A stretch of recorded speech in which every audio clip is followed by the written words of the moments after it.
Sir, magic দেখবেন?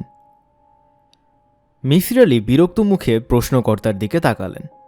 25-26 বছরের যুবক, বোঝা যাচ্ছে যে অভাব অনটনে আছে। গায়ের শার্ট মলিন, চেহারাও শার্টের মতোই মলিন। যদিও হাসি খুশি ভাব ধরে রাখার চেষ্টা করছে, সেই চেষ্টায় লাভ হচ্ছে না। যুবকের চোখেও মনে হয় সামান্য সমস্যা আছে। সারাক্ষণ চোখ পিটপিট করছে। চোখের অশ্রুর গ্রন্থি ঠিকমতো কাজ না করলে চোখ পিটপিট রোগ হয়।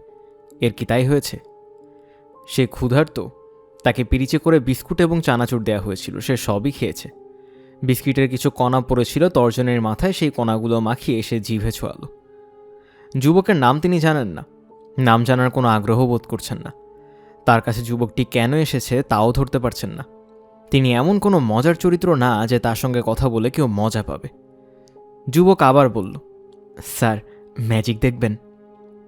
না, ম্যাজিক দেখব না। ম্যাজিক আমার পছন্দের বিষয় না।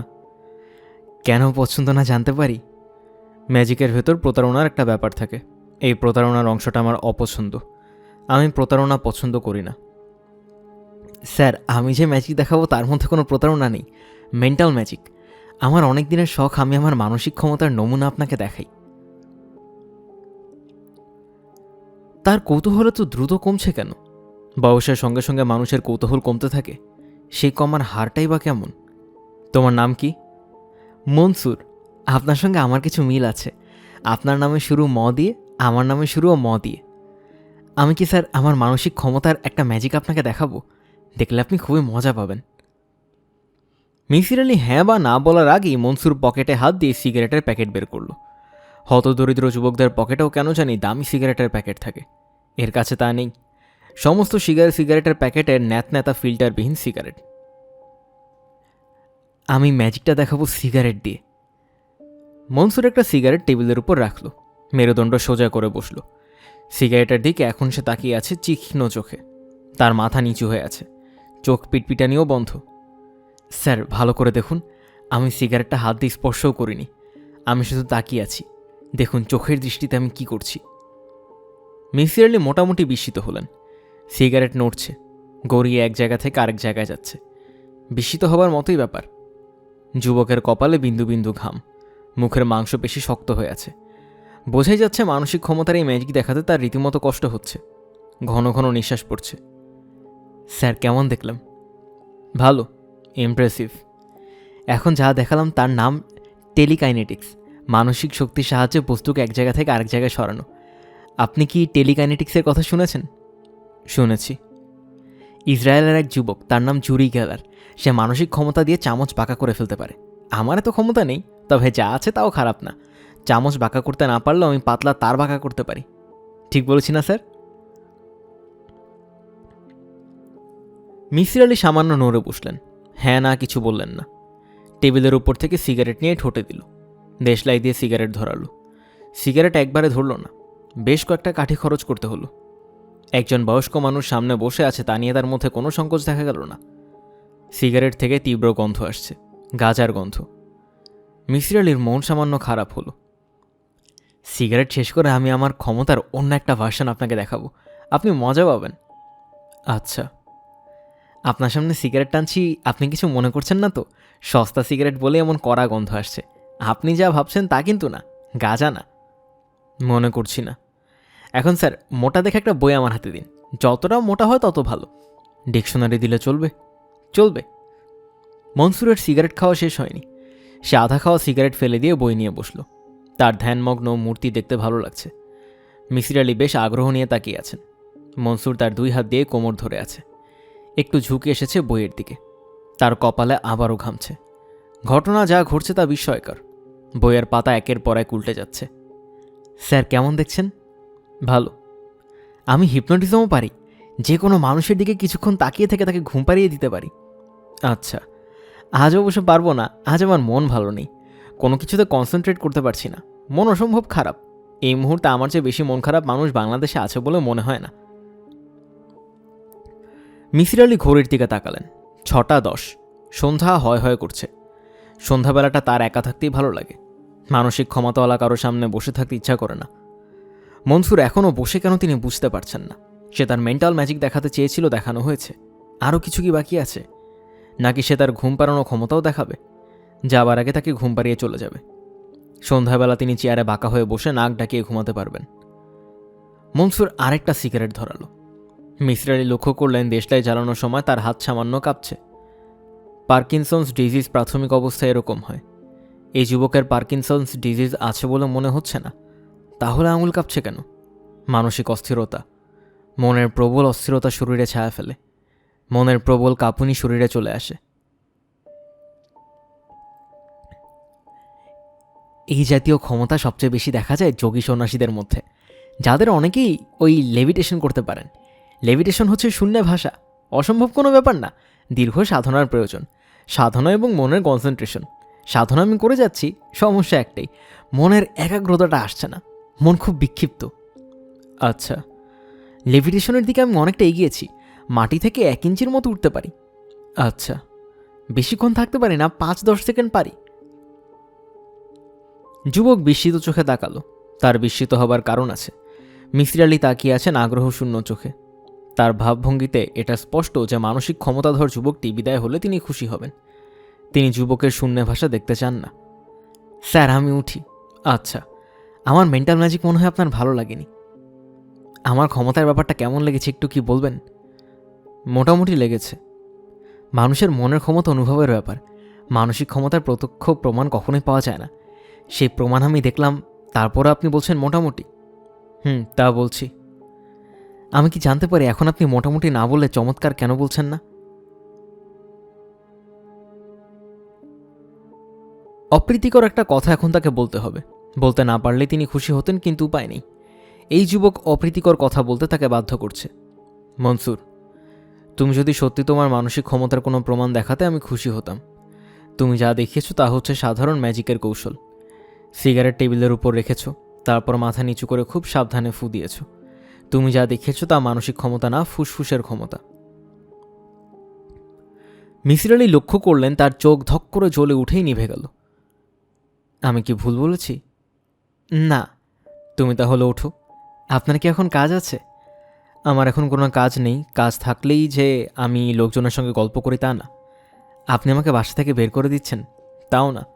আমি খুব অভদ্রভাবে বলার চেষ্টা করছি যে আমি এখন একা থাকতে চাচ্ছি। আপনার ধারণা আমি একজন ফ্রড, ভাওতাবাজ? তাও না। ম্যাজিশিয়ানরা ম্যাজিক দেখাতে গিয়ে যে ধরনের কথা বলে তুমিও তাই বলেছ, এতে দোষ ধরার কিছু নেই। আমার কিন্তু সত্যি সত্যি মানসিক ক্ষমতা আছে। আজ দেখাতে পারলাম না, আরেকদিন এসে দেখিয়ে যাব। সত্যি ক্ষমতাটা আজ দেখালে তো তোমাকে দ্বিতীয়বার দেখাতে হতো না। সত্যি ক্ষমতা আমি কাউকে দেখাই না, দেখাতে চাইলেও দেখাতে পারি না। বিশেষ বিশেষ সময়ে ক্ষমতাটা আমার মধ্যে আসে, যদি কখনো আসে আপনাকে দেখাবো। ঠিক আছে, আপনাকে বিরক্ত করার জন্য এবং আপনার সঙ্গে যে মিথ্যা কথা বলেছি সেজন্য আমি দুঃখিত। ঠিক আছে, মোটেই ঠিক নেই, সবই বেঠিক। তবে আমি একদিন এসে সব ঠিক করে দিয়ে যাব।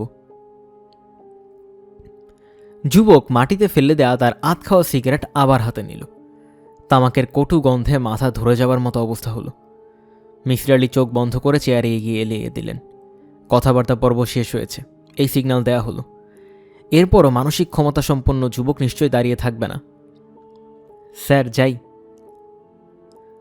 মনসুর চলে যাচ্ছে, চোখ বন্ধ করেও তা বোঝা যাচ্ছে। পায়ের শব্দ পাওয়া যাচ্ছে, জুতার শব্দ। মনসুর স্যান্ডেল পরে আসেনি, জুতা পরে এসেছে। কিরকম জুতা, কালো না ব্রাউন? কত দিনের পুরানো জুতা। জুতার ফিতাগুলো কীভাবে বেঁধেছে? জুতার ফিতা বাঁধা থেকে একজন মানুষের চরিত্র খানিকটা বলে দেয়া যায়। কেউ খুব শক্ত করে ফিতা বাঁধে, কারো ফিতা বাঁধায় ঢিলাঢালা ভাব থাকে। মিসির আলি লক্ষ্য করেননি। বয়সের সঙ্গে সঙ্গে মানুষ বদলায়, তিনিও সম্ভবত বদলাচ্ছেন। আগের মতো খুঁটিয়ে কিছু লক্ষ্য করছেন না। মনসুর একটা চেক শার্ট পরে এসেছে, এটা মনে আছে। সাদা কাপড়ে নীল সবুজ চেক। শার্টের বুক পকেটে একটা ফাউন্টেন পেন ছিল। ফাউন্টেন পেনের কথা মনে আছে, কারণ আজকাল ফাউন্টেন পেন কেউ ব্যবহার করে না। ফাউন্টেন পেন কেন, বিল পয়েন্ট ও কলমও কেউ সঙ্গে রাখে না। বল পয়েন্ট কলম যেখানে যাওয়া যাবে সেখানেই পাওয়া যাবে, কাজেই সঙ্গে রাখার দরকার কি? একটা সময় ছিল যখন কলম, ঘড়ি, চশমা এই 3টি জিনিসকে সাজগোছের অংশ ধরা হতো। ইস্ত্রি করা শার্টের পকেটে থাকবে কালি, চোখে 0 পাওয়ারের চশমা, হাতে ঘড়ি।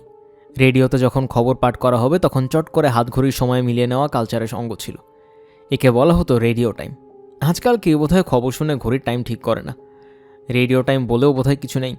রেডিওর পর অনেক কিছু চলে এসেছে। TV, light, satellite time. আচ্ছা, মনসুরের হাতে কি ঘড়ি ছিল? মিসির আলি মনে করতে পারলেন না। সম্ভবত ছিল না, থাকলে চোখে পড়ত, কিংবা হয়তো ছিল তার চোখে পড়েনি। চোখে পড়ার ক্ষমতা কমে গেছে, বার্ধক্য গুণ নাসিনি। এই যুবকের মধ্যে বিশেষ কিছু আছে যা দিয়ে তাকে আলাদা করা যায়। আইডেন্টিফিকেশন মার্ক, পাসপোর্টে যেমন লেখা থাকে। অবশ্যই আছে, থাকতে হবে। পৃথিবীর প্রতিটি মানুষ আলাদা, প্রতিটি মানুষের আঙুলের ছাপ আলাদা। একজন মানুষের আঙুলের ছাপ পৃথিবীর জীবিত বা মৃত কোনো মানুষের সঙ্গে মিলবে না। গায়ের গন্ধ দিয়েও মানুষকে আলাদা করা যায়। প্রতিটি মানুষের গায়ের গন্ধ আলাদা। কুকুর মানুষকে তার চেহারা বা কাপড় চোপড় দিয়ে চেনে না, চেনে গায়ের গন্ধ দিয়ে। মিসির আলির চোখ ঘুমে জড়িয়ে আসছে। আধ্যাত্মিক ক্ষমতাধর যুবক কি যাবার আগে তাকে হিপনোটাইজ করে গেছে? সন্ধ্যাবেলা তার কখনো ঘুম আসে না, আজ কেন আসছে? মিসির আলি কয়েকবারই চেষ্টা করলেন, ঘুমের ঘোর থেকে উঠে আসতে পারলেন না। তার চোখের পাতায় কেউ যেন অম্বাই গাম লাগিয়ে দিয়েছে। ঘুমাচ্ছেন? মিসির আলি চোখ মেললেন। বাড়িওয়ালার ভাগ্নি তার সামনে দাঁড়িয়ে আছে। মেয়েটা শাড়ি পরেছে। শাড়িতে তাকে শুধু যে বড় লাগছে তাই না, সুন্দরও লাগছে। কিছুটা সাজগোজও করেছে, গোসল করে চুল বেঁধেছে, চোখে কাজল দিয়েছে, গলায় সোনার চেইন চিকচিক করছে, 2 হাতে সোনার চুড়ি, পায়ের লাল স্যান্ডেল জোড়াও মনে হয় নতুন। চোখে কাজল দেওয়ার জন্য হয়তো চোখের দিকে তাকালে মায়া মায়া ভাব হচ্ছে। চোখে কাজল পড়লে মায়া ভাব আসে কেন? কালো রঙের সঙ্গে কি মায়া সম্পর্কিত? তোমার কি খবর রেনু? জি ভালো। আপনি অসময়ে চেয়ারে বসে ঘুমাচ্ছিলেন কেন? শরীর খারাপ? ঘুমাচ্ছিলাম না, চোখ বন্ধ করে শুয়েছিলাম। আমি কি বসবো আপনার সামনের চেয়ারটায়? হ্যাঁ বসো। আমি যে প্রায় এসে আপনাকে বিরক্ত করে, আপনি বিরক্ত হন না তো? না, আমি বিরক্ত হই না। তাছাড়া তুমি প্রায় আসো না তো, হঠাৎ হঠাৎ আসো। আমি রোজই আসি, সব দিন আপনার সঙ্গে কথা বলি না। বারান্দা থেকে অ্যাবাউট টার্ন করে চলে যাই। আপনার কাছে আসি না, মামার কারণে আসি না। বারবার আপনার এখানে আসতে দেখলে মামা হয়তো অন্য কিছু ভেবে বসবে। কি ভাববে? রেবু শান্ত গলায় বলল, ভাববে আপনার সঙ্গে আমার প্রেম হয়ে গেছে।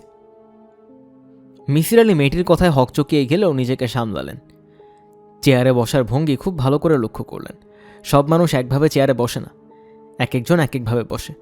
কেউ ধাপ করে বসে পড়ে, কেউ বসে নরম ভঙ্গিতে, যেন চেয়ারে বসছে না, কারো কোলে বসছে। আজ আমাকে খুব সুন্দর লাগছে না? লাগছে। আপনার ঘরে আলো কম তো, এই জন্য ঠিকমতো দেখতে পারছেন না। আজ আমাকে ফর্সাও লাগছে।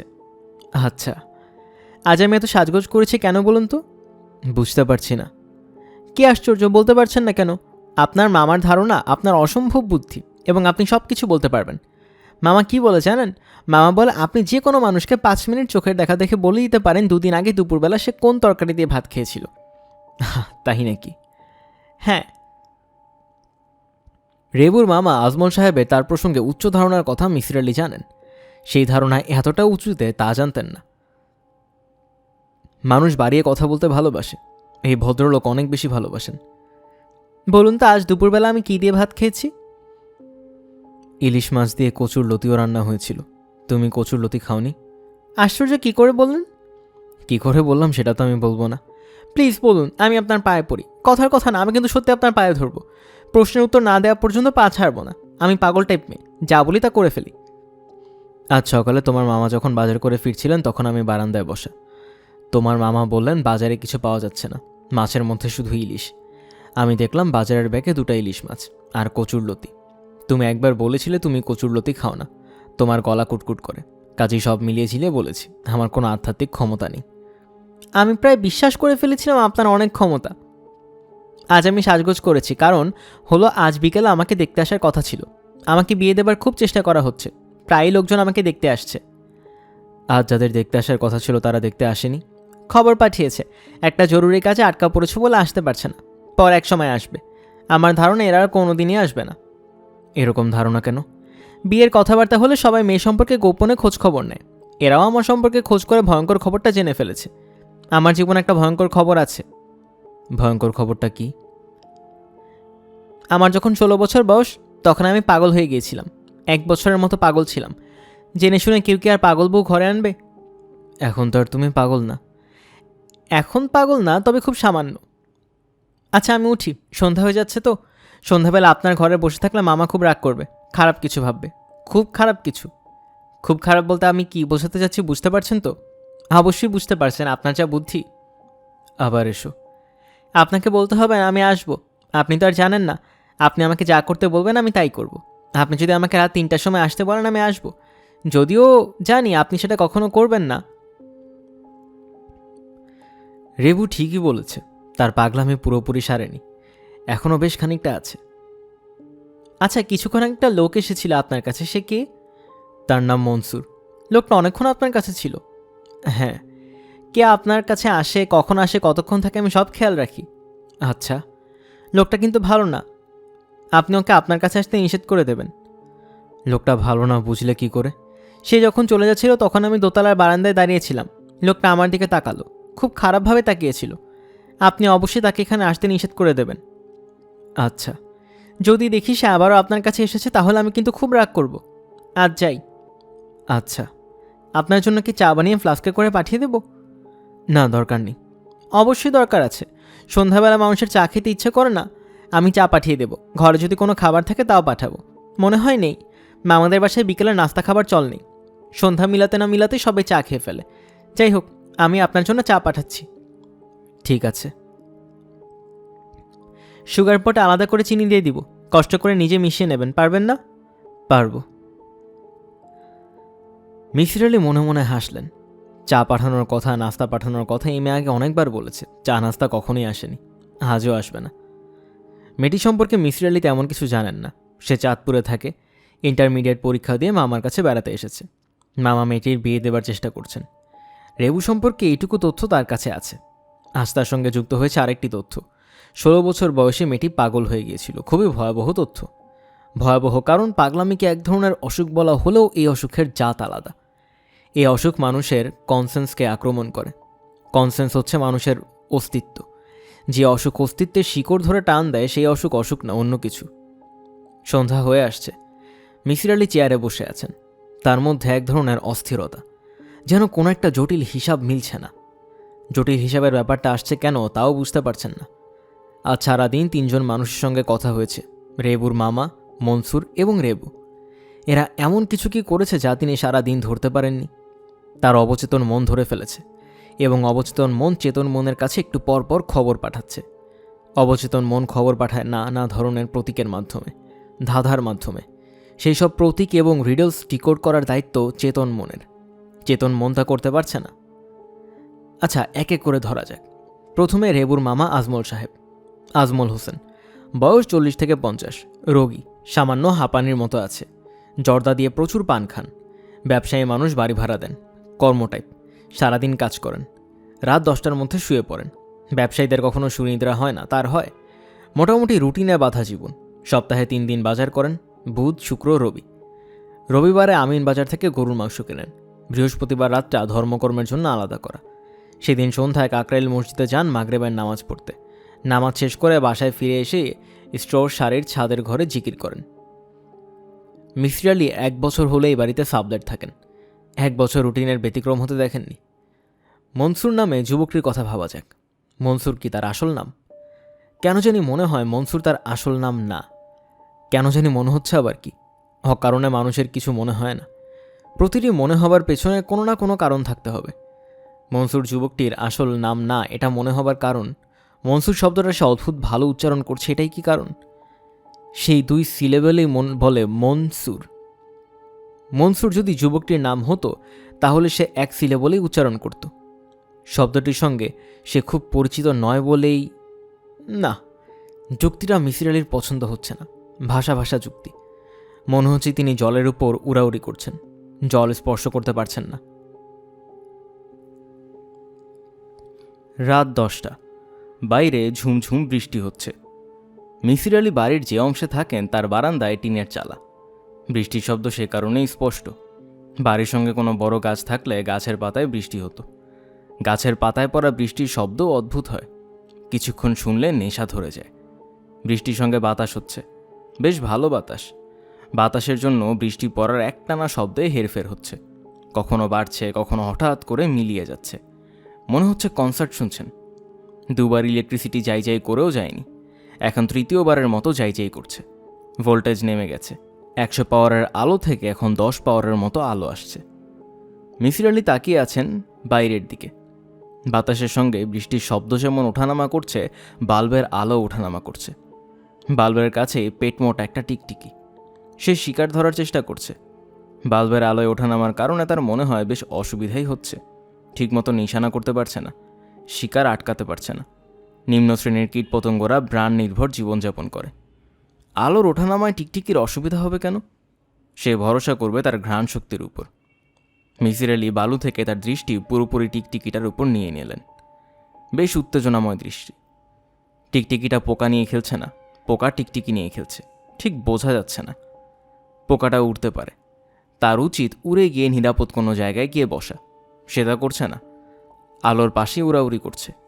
সে কি জানে আলোর প্রতি এই তীব্র আকর্ষণের কারণেই তার মৃত্যু হবে? মৃত্যু নিশ্চিত জেনেও আলোর মায়া সে ত্যাগ করতে পারছে না।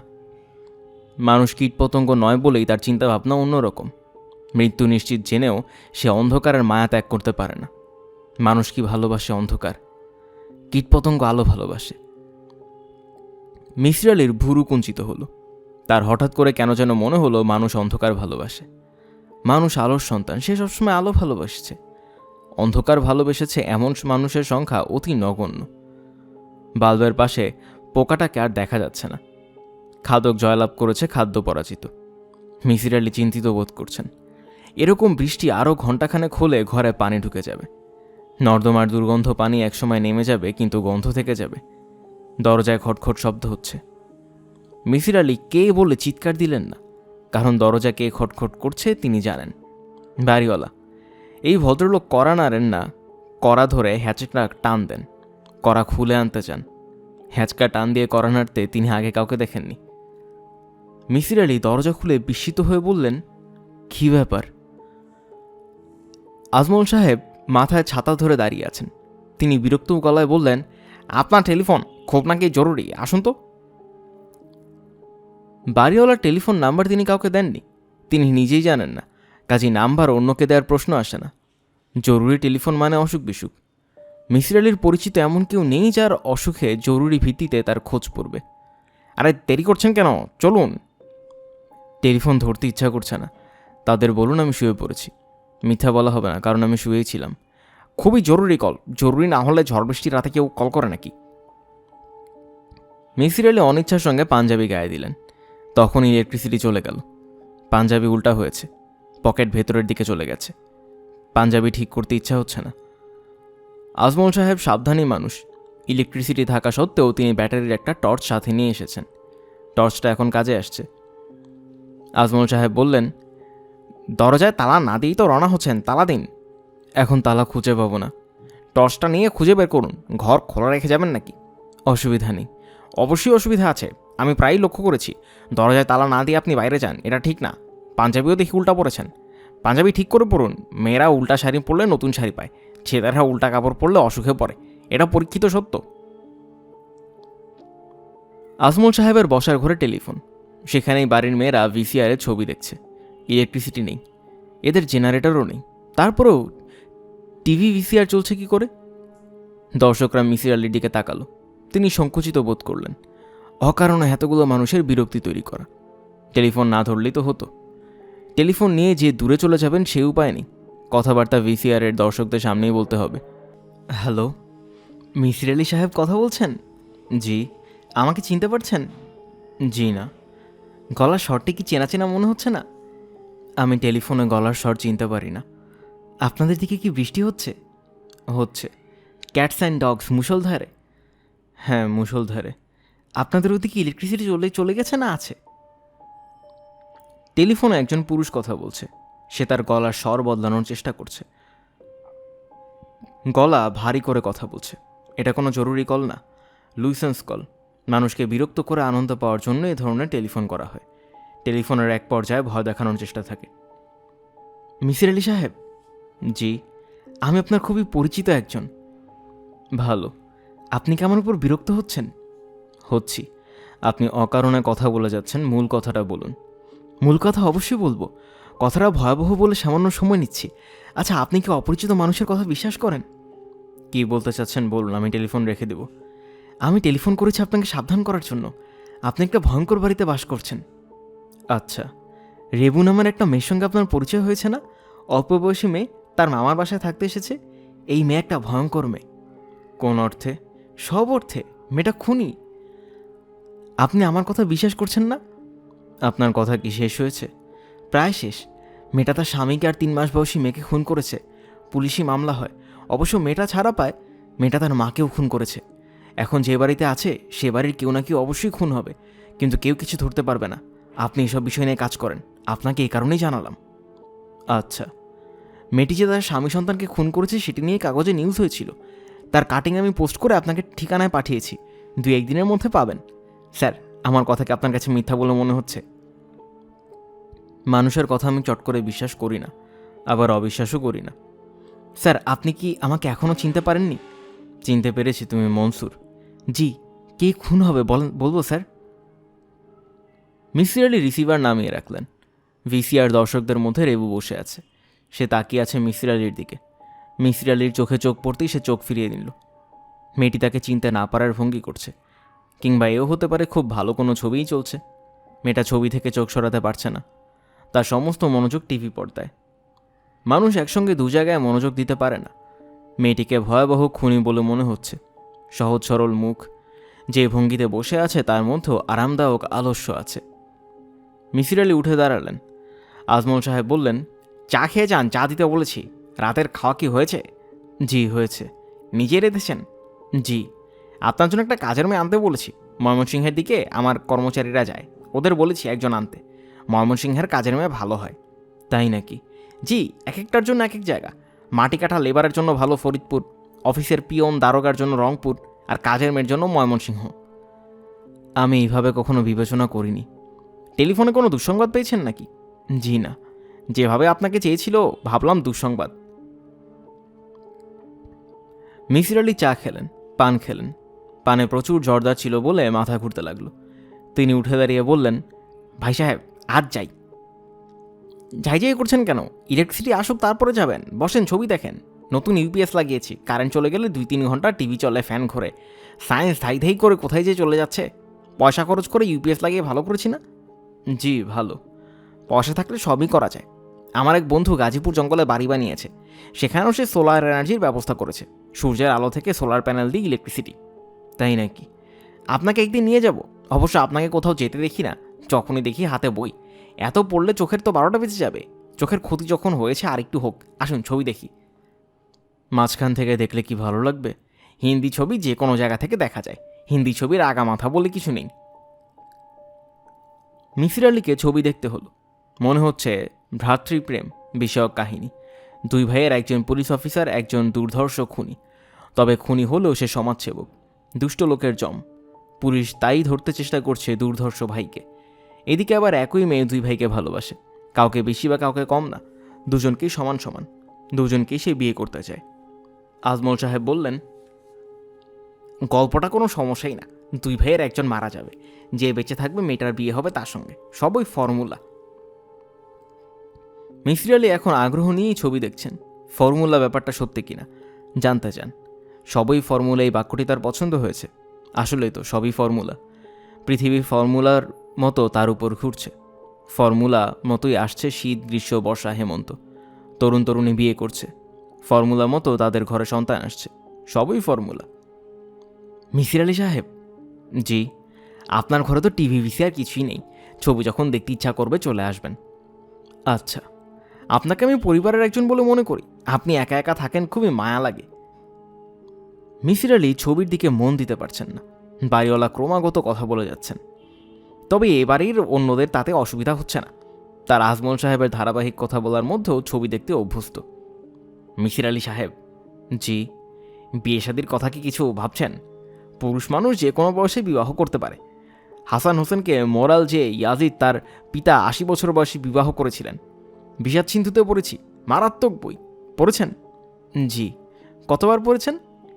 একবারই পড়েছি। আমি সময় পেলেই পড়ি। প্রথম পড়েছিলাম 8ম শ্রেণীর ছাত্র থাকা সময়, শেষ পড়েছি গত রমজানে। নোবেল প্রাইজ পাওয়ার মতো বই। ঠিক কিনা বলুন তো? মামা চুপ করো তো, তোমার কথার যন্ত্রণায় উনি ছবিটাই তো ঠিকমতো দেখতে পাচ্ছেন না। মানুষ এত কথা বলতে পারে? ভাগ্নির কথায় আজমল সাহেব রাগ করলেন না, বরং খুশি খুশি গলায় বললেন, রেবু, ইয়াজিদের বাবার নাম তোর মনে আছে? তুই তো বিষাদ সিন্ধু পড়েছিস। ইয়াজিদের বাবার নাম মোয়াবিয়া। ও আচ্ছা, মোয়াবিয়া, এখন মনে পড়েছে। মামা চুপ করে থাকো, ছবি এখন শেষের দিকে চলে এসেছে, হাই টেনশন। আজমল সাহেব চুপ করলেন। মিসির আলি গভীর মনোযোগে ছবি দেখছেন। আজমল সাহেবের কথাই সত্যি হয়েছে। খুনি ভাই পুলিশ ভাইয়ের হাতে মারা গিয়েছে। শেষ দৃশ্যে পুলিশ ভাইয়ের সঙ্গে মেয়েটির বিয়ে। বিয়ের পর স্বামী স্ত্রী খুনি ভাইয়ের বিশাল একটা অয়েল পেন্টিংয়ের সামনে দাঁড়িয়েছে। দুজনের চোখেই পানি। বিস্ময়কর ব্যাপার হচ্ছে অয়েল পেন্টিংয়ের চোখেও অশ্রু টলমল করছে। দর্শকদের মধ্যে রেবুর চোখেও পানি, শুধু আজমল সাহেবের মুখ ভর্তি হাসি। তিনি মিসির আলির দিকে ঝুঁকে এসে বললেন, বলেছিলাম না ফর্মুলা মতো কাহিনী শেষ হবে। তাই দেখলাম, আজ উঠি। ছাতা নিয়ে যান, বাইরে এখনও বৃষ্টি হচ্ছে। মিসির আলি ছাতা হাতে নিলেন। আজমল সাহেব বললেন, কাজের ছেলেটাকে পাঠাচ্ছি, তার হাতে ছাতাটা দিয়ে দেবেন। আপনি যে মানুষ, দেখা যাবে ঘরের বাইরে ছাতা রেখে ঘরে ঢুকে দরজা বন্ধ করে দিলেন। ভালো কথা, আগামী বৃহস্পতিবার রাতটা ফ্রি রাখবেন। আমার পীর ভাই আসবেন, হালকা জিকির হবে, দোয়া করা হবে। পীর ভাই কোরআনে হাফেজ, তার ক্ষমতা মারাত্মক। কী ক্ষমতা? বাতিনি ক্ষমতা। এইসব আপনারা বুঝবেন না, সায়েন্স দিয়ে এইসব জিনিস বোঝা যায় না। পীর ভাইকে আমি আপনার সঙ্গে পরিচয় করিয়ে দিব, ঠিক আছে? মিসির আলি নিজের ঘরে ঢোকার সঙ্গে সঙ্গে 3টা ঘটনা ঘটল। বৃষ্টি থেমে গেল, ইলেকট্রিসিটি চলে এলো এবং মিসির আলির ভয় করতে লাগলো। তার মনে হলো কেউ একজন বাড়িতে হাঁটাহাঁটি করছে। এরকম মনে করার কোনো কারণ নেই। যদিও ঘর অন্ধকার থাকতো তাহলে ভয় পাওয়ার ব্যাপারটা ব্যাখ্যা দাঁড় করানো যেত। ঘরে আলো আছে। মিসির আলি যে দুর্বল মানুষের মধ্যে পড়ে তাও না। অশরীরী কোনো কিছুতেই তার বিশ্বাস নেই। তাহলে ভয়টা তিনি পাচ্ছেন কেন? রান্নাঘরে খুটখাট শব্দ হচ্ছে। কেউ কি আছে রান্নাঘরে? রান্নাঘরে বাতি চলছে না। অশরীরী কি অন্ধকারে রান্নাবান্না করছে নাকি? মিসির আলি রান্নাঘরে ঢুকলেন, বাতি জ্বালালেন, কেউ নেই। তিনি বাতি জ্বালিয়ে রেখেই শোবার ঘরে ঢুকলেন। মনে হচ্ছে আজ রাতে ঘুম আসবে না। ঘুম যখন আসবেই না, শুধু শুধু বিছানায় ঘোরাঘুরি করার কোনো অর্থ হয় না। তার চেয়ে বিছানায় পা তুলে বসে জটিল কোনো বিষয় নিয়ে চিন্তা করা যায়। চিন্তা করার মতো জটিল বিষয় এই মুহূর্তে তার কাছে আছে। একটু আগে যে ছবিটা দেখেছেন, সেই ছবির একটা বিষয়ে বড় ধরনের খটকা তার মনে তৈরি হয়েছে। ছবির গুন্ডা ভাইটা যখন গুলি খেলো তখন তিনি দেখছেন গুন্ডাটার হাওয়াই শার্টের 3 নম্বর বোতামটা নেই। অথচ গুন্ডাটা যখন তার প্রেমিকার কোলে মাথা রেখে মারা যাচ্ছে তখন দেখা গেল 3 নম্বর বোতামটা ঠিকই আছে। এটা কি করে সম্ভব? গুলি খাওয়া গুন্ডাটার সেবা না করে প্রেমিকা মেয়েটি কি শার্টের বোতাম লাগিয়েছে? খুবই অবিশ্বাস্য ব্যাপার। মেয়ের নাম আখিতারা। নেত্রকোনার অতি অজপাড়া গায়ের মেয়ের জন্য খুবই আধুনিক নাম। বয়স 10 থেকে 11। শশকের মতো ভীত চোখ। মিসির আলি ছোট্ট করে নিঃশ্বাস ফেললেন। তার কাছে মনে হলো মেয়েটি রবীন্দ্রনাথের পোস্টমাস্টারের মেয়েটির চেয়েও অসহায়। পোস্টমাস্টারের মেয়ে ছিল নিজের গ্রামে। এই মেয়েটি হঠাৎ উঠে এসেছে অতি আধুনিক এক শহরে। মেয়েটির ভয় কাটানো দরকার। এমনকি তাকে বলা দরকার যা শোনা মাত্র তার ভয় কেটে যায়। এই ঘর তার নিজের ঘর বলে মনে হতে থাকে। মিসির আলি মেয়েটির দিকে তাকিয়ে বললেন, ভয় লাগছে মা? মেয়েটি সামান্য চমকালো। মিসির আলি তার চোখ দেখিয়ে বুঝলেন মেয়েটির প্রাথমিক ভয় কেটে গেছে। মিসির আলি বললেন, আখিতারা শোনো, তোমার যখনই দেশের বাড়িতে চলে যেতে ইচ্ছা করবে আমি তখনই তোমাকে পাঠিয়ে দিব। এখন কি তোমার বাবা মার কাছে চলে যেতে ইচ্ছা করছে? আচ্ছা, আজ সন্ধ্যার মধ্যে তোমাকে দেশে পাঠিয়ে দিব। আজমল সাহেবকে বলে এর মধ্যে একজন কাউকে জোগাড় করবো যে তোমাকে দেশের বাড়িতে দিয়ে আসবে। কেউ মনে কষ্ট নিয়ে আমার সামনে হাঁটাহাঁটি করলে আমার ভালো লাগে না। আখিতারা, তুমি কি ডাল ভাত এইসব রাঁধতে পারো? পারি। আমার খুবই খিদা লেগেছে। গ্যাসের চুলা কিভাবে ধরায় তোমাকে দেখিয়ে দিই। তুমি আমাদের দুজনের জন্য ডাল ভাত রান্না করে ফেলো। আখিতারা হ্যাঁ সূচক ভঙ্গিতের ঘাড় কাত করল। ডিম রান্না করতে পারো? পারি। এক্সিলেন্ট, ঘরে ডিম আছে, ডিমের ঝোল রান্না করো। আজ সকাল থেকে কেন জানি ডিমের ঝোল খেতে ইচ্ছা করছে। মেয়েটি তার ছোট্ট পুটলি একপাশে রেখে রান্না শুরু করলো। মিসির আলি লক্ষ্য করলেন মেয়েটির চোখ চাপা আগ্রহে চকচক করছে। তার মুখ থেকে শঙ্কার ভাব অনেকটাই চলে গেছে। বেচারির বোধহয় খুব খিদে লেগেছে। রান্নার আগ্রহটা সেই কারণে। দুপুরে মিসির আলি তাকে নিয়ে খেতে বসলেন। বেগুন দিয়ে ডিমের ঝোল রান্না হয়েছে। তরকারির রং দেখে মনে হচ্ছে খেতে ভালো হয়েছে। আখি তার একটা মাত্র ডিম রান্না করেছে। মিসির আলি বললেন, ডিম একটা কেন? আপনার জন্য রাঁধছি। তুমি ডিম খাও না? খাই। মিসির আলি ডিমটা সমান করে দুভাগ করে একটা ভাগ মেয়েটির থালায় তুলে দিলেন এবং গভীর বেদনায় লক্ষ্য করলেন মেয়েটির চোখে পানি এসে গেছে। বোধহয় বেচারিকে কেউ কোনোদিন আদর করে পাতে কিছু তুলে দেয়নি। আখিতারা, তোমার রান্না খুব ভালো হয়েছে। তুমি আরাম করে খাও, খেয়ে বিশ্রাম করো। সন্ধ্যাবেলা আমি তোমাকে তোমার দেশে পাঠিয়ে দিব। দুপুরের খাবারের পর কিছুক্ষণ বিছানায় শুয়ে থাকা মিসির আলির অনেক দিনের অভ্যাস। আগে ঘুমাতেন না, ইদানিং ঘুম এসে যায়। ঘুম ভাঙার পর খুবই অস্বস্তি লাগে। কিছুদিন থেকে তিনি চেষ্টা করছেন দুপুরে না ঘুমাতে। এই সময় জটিল ধরনের কিছু বই নিয়ে বসেন। বইয়ের জটিলতার ভেতর একবার ঢুকে পড়লে ঘুম কেটে যায়। ঘুম কাটানোর ওষুধ হিসেবে সায়েন্স অ্যান্ড প্যারাডক্স বইটা খুব কাজ করছে। আজও তাই করছেন। তবে আজ সায়েন্স অ্যান্ড প্যারাডক্স বইটির সঙ্গে কুরিয়ার সার্ভিসে আসা মফস্বলের একটা পত্রিকাও আছে। প্রেরকের নাম মনসুর, মেন্টাল ম্যাজিকের যুবক। মিসির আলি ঠিক করেছেন বিজ্ঞানের বই পড়ার পর ঘুম যখন পুরোপুরি কাটবে তখন পত্রিকা নেড়েচেড়ে দেখবেন। আপনার মাথায় তেল দিয়ে দিব? লাগবে না, আমি মাথায় তেল দেই না। আমি যাব না, আমি আপনার সাথে থাকব। আচ্ছা ঠিক আছে, আমি কোন ঘরে থাকব? মিসির আলি আঙুল দিয়ে ঘর দেখিয়ে দিলেন। আখিতারা বললেন, আপনারে আমি কি ডাকবো? তোমার যা ডাকতে ইচ্ছা করবে ডাকবে, কোনো অসুবিধা নেই। বড় বাবা ডাকি? এত কিছু থাকতে বড় বাবা ডাকতে চাও কেন? আচ্ছা, বড় বাবা ডাকটা খারাপ না, ডাকো। আখিতারা সামনে থেকে চলে গেল। মিসির আলি কুরিয়ার সার্ভিসে আসা প্যাকেট খুললেন। মফস্বল পত্রিকা। পত্রিকার নাম সোনার বাংলা। প্রথম পৃষ্ঠাতেই লেখা অনিয়মিত পাক্ষিক। পত্রিকার মালিক সেখানে ঘোষণা করেন অনিয়মিত, তখন বোঝা যায় এই পাক্ষিক হঠাৎ হঠাৎ বের হয়। 6 পাতার পত্রিকার 3 পাতায় সাহিত্য বিনোদন, কবিতা, গল্প, রম্য রচনা। 1 পাতা সিনেমা সংক্রান্ত হলিউড বিচিত্রা, ঢালিউড বিচিত্রা। পাতাটি সচিত্র, নায়ক নায়িকাদের ছবি আছে।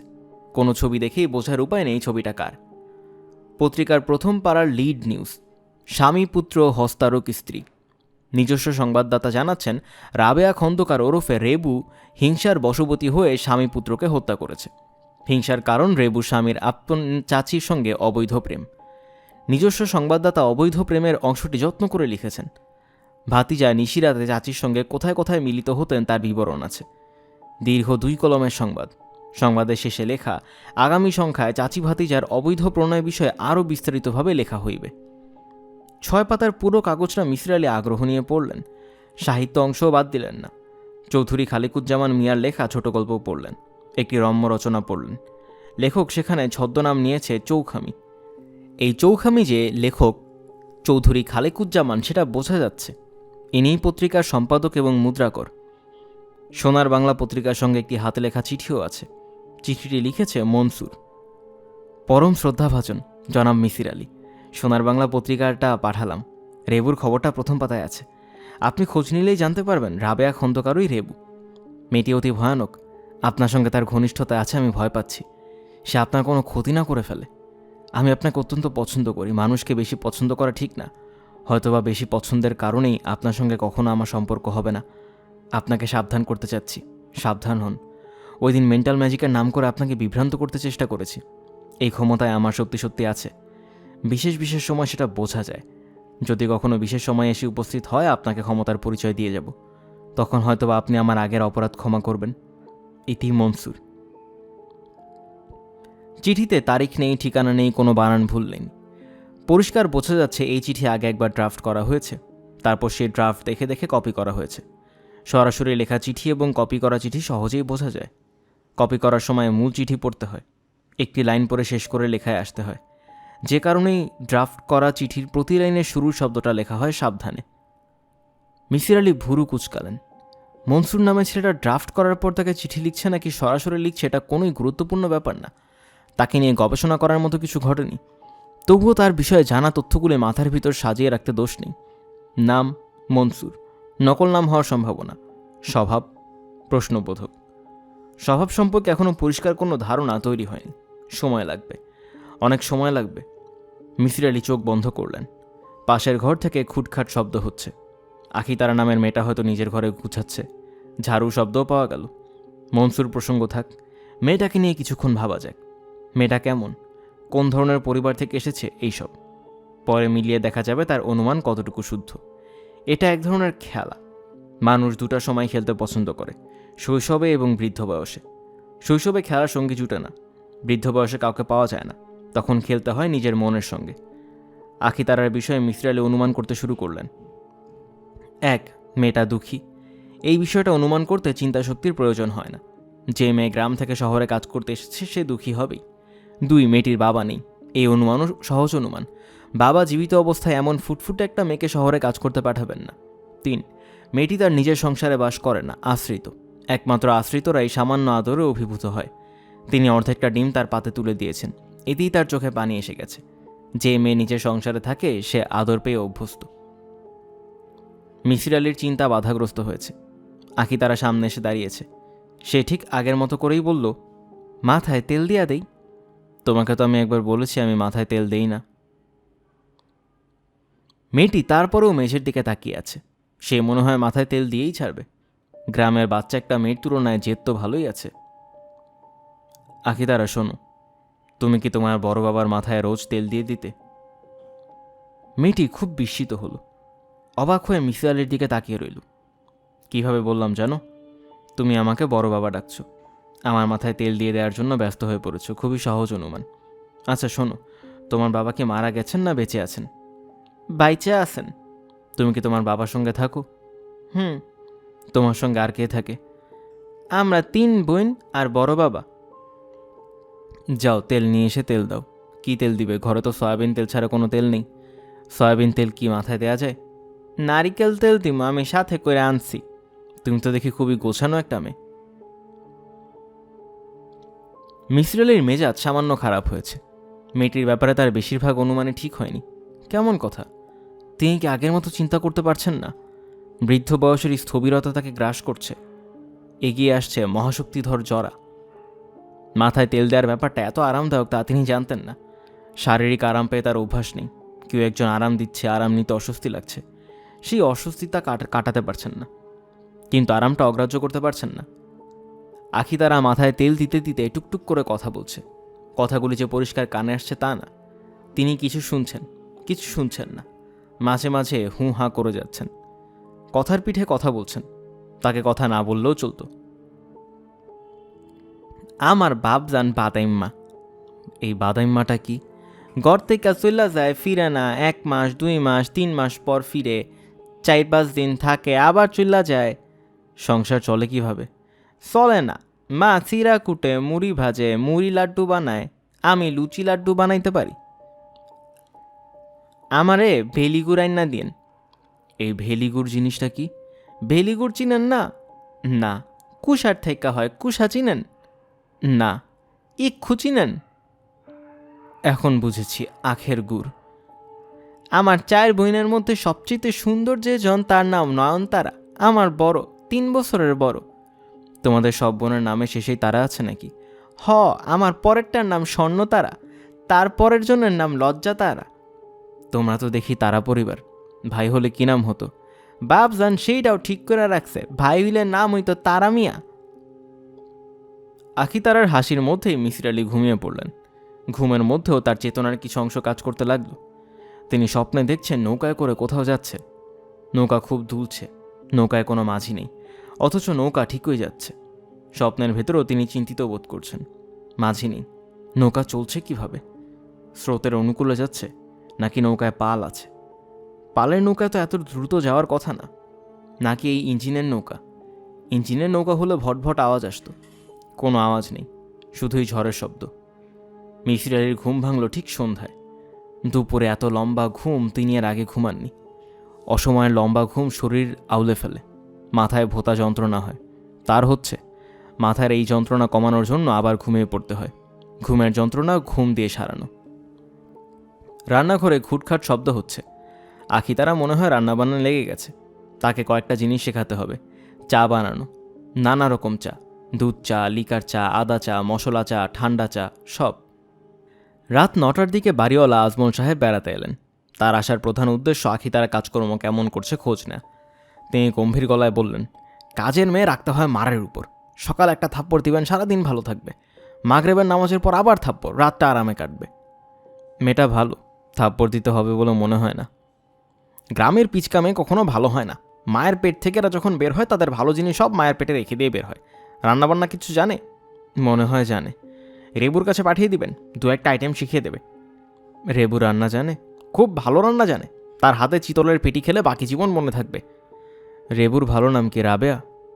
ভালো নাম রাবেয়া হবে কোন দুঃখে? ভালো নাম শেফালি।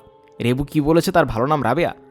না না, বলতেও পারে মাথা ঠিক নাই, কখন কি বলে নিজেও জানে না। আপনাকে বলেনি তো তার বিয়ে হয়েছে, স্বামী তালাক দিয়ে চলে গেছে? জি না, এরকম কিছু বলেনি। পাগলামি এমন এক অসুখ, একবার হয়ে গেলে কখনো পুরোপুরি সারে না। অসুখের বীজ থেকেই যায়, ঠিকমতো আলো হাওয়া পেলে বীজ থেকে গাছ হয়ে যায়। ঠিক বলেছি না ভাই সাহেব?